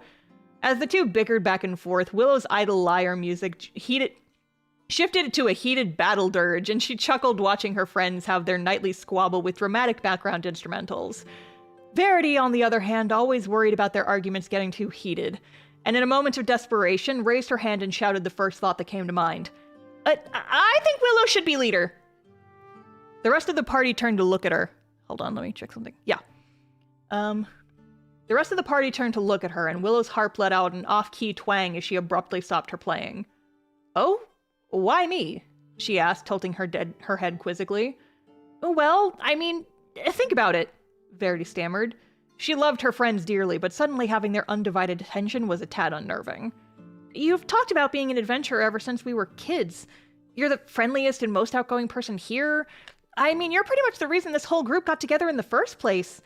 I don't think any of us would be here right now if it wasn't for you." Willow blushed, waving her hand as if to rebuff the compliments. "Oh, stop, I'm nothing special."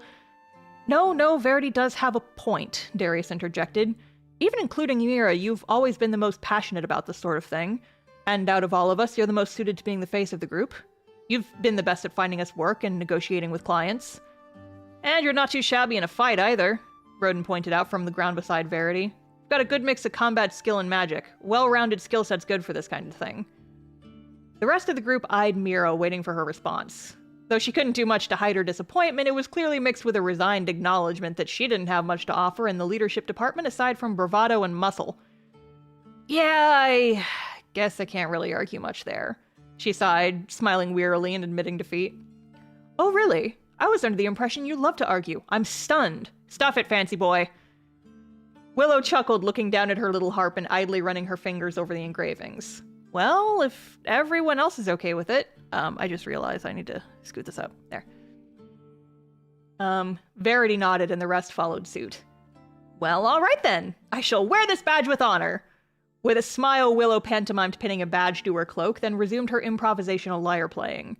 As the group turned back to their meals, she strummed out a few simple notes, trying to start the melody back up again. But after only a moment, the music slowed and she trailed off to silence. Though, there's still one big problem. The rest of the group looked at her, their curious looks illuminated by only the shifting flames of their campfire, and she matched their gazes with a grim expression. The wind quieted, and in the silence of the evening, it was as though the world held its breath. Then, cracking a cheeky smile at just the right moment, "We still need a group name." "Gods be damned, Willow." The boys groaned in unison while Mira and Willow collapsed into laughter, echoing out into the evening wilderness as the last traces of sunlight faded into the horizon. And that's the cute one. All right. You guys got your promised dramatic reading. Are you all enthused? Now I have to see what you guys are reading. I have to read the comments.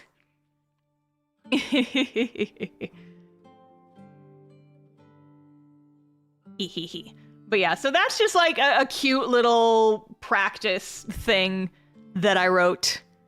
Wasn't enough drama. Oh, trust, we'll get there. We will get there. But yeah, no, they're babies, and I want to write a whole book about them. I love them so much. They are babies. But yeah, so like I said, I feel like I have a decent baseline for prose writing. I'm not like the best, but I do want to get better, and so I think that continued practice will be helpful. So look forward to continuing to adventures of Star attempting prose. Attempting to make words sound good when strung together. But yeah, with that, I'm hungry, so I think I'm gonna go ahead and go eat dinner. And also, if you guys want to read the sad one, I can post the link in chat. I already closed out of the tab, but I can grab the link really quick. And then you guys can read that on your own time if you want the sad shit. I can practically see the whole scene while you were reading it to us. Aw, see, that's my other thing is like, if I do, you know, write a book, I do think it would be fun to actually like do a audio book as well. And like post it on YouTube or something. I think that would be fun. Here's the link to the sad one. Go have fun.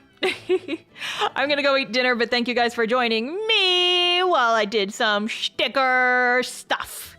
But yes, I will see you guys next time. Thank you for joining me, friends. Fare thee well, and I will see you guys next time. Bye!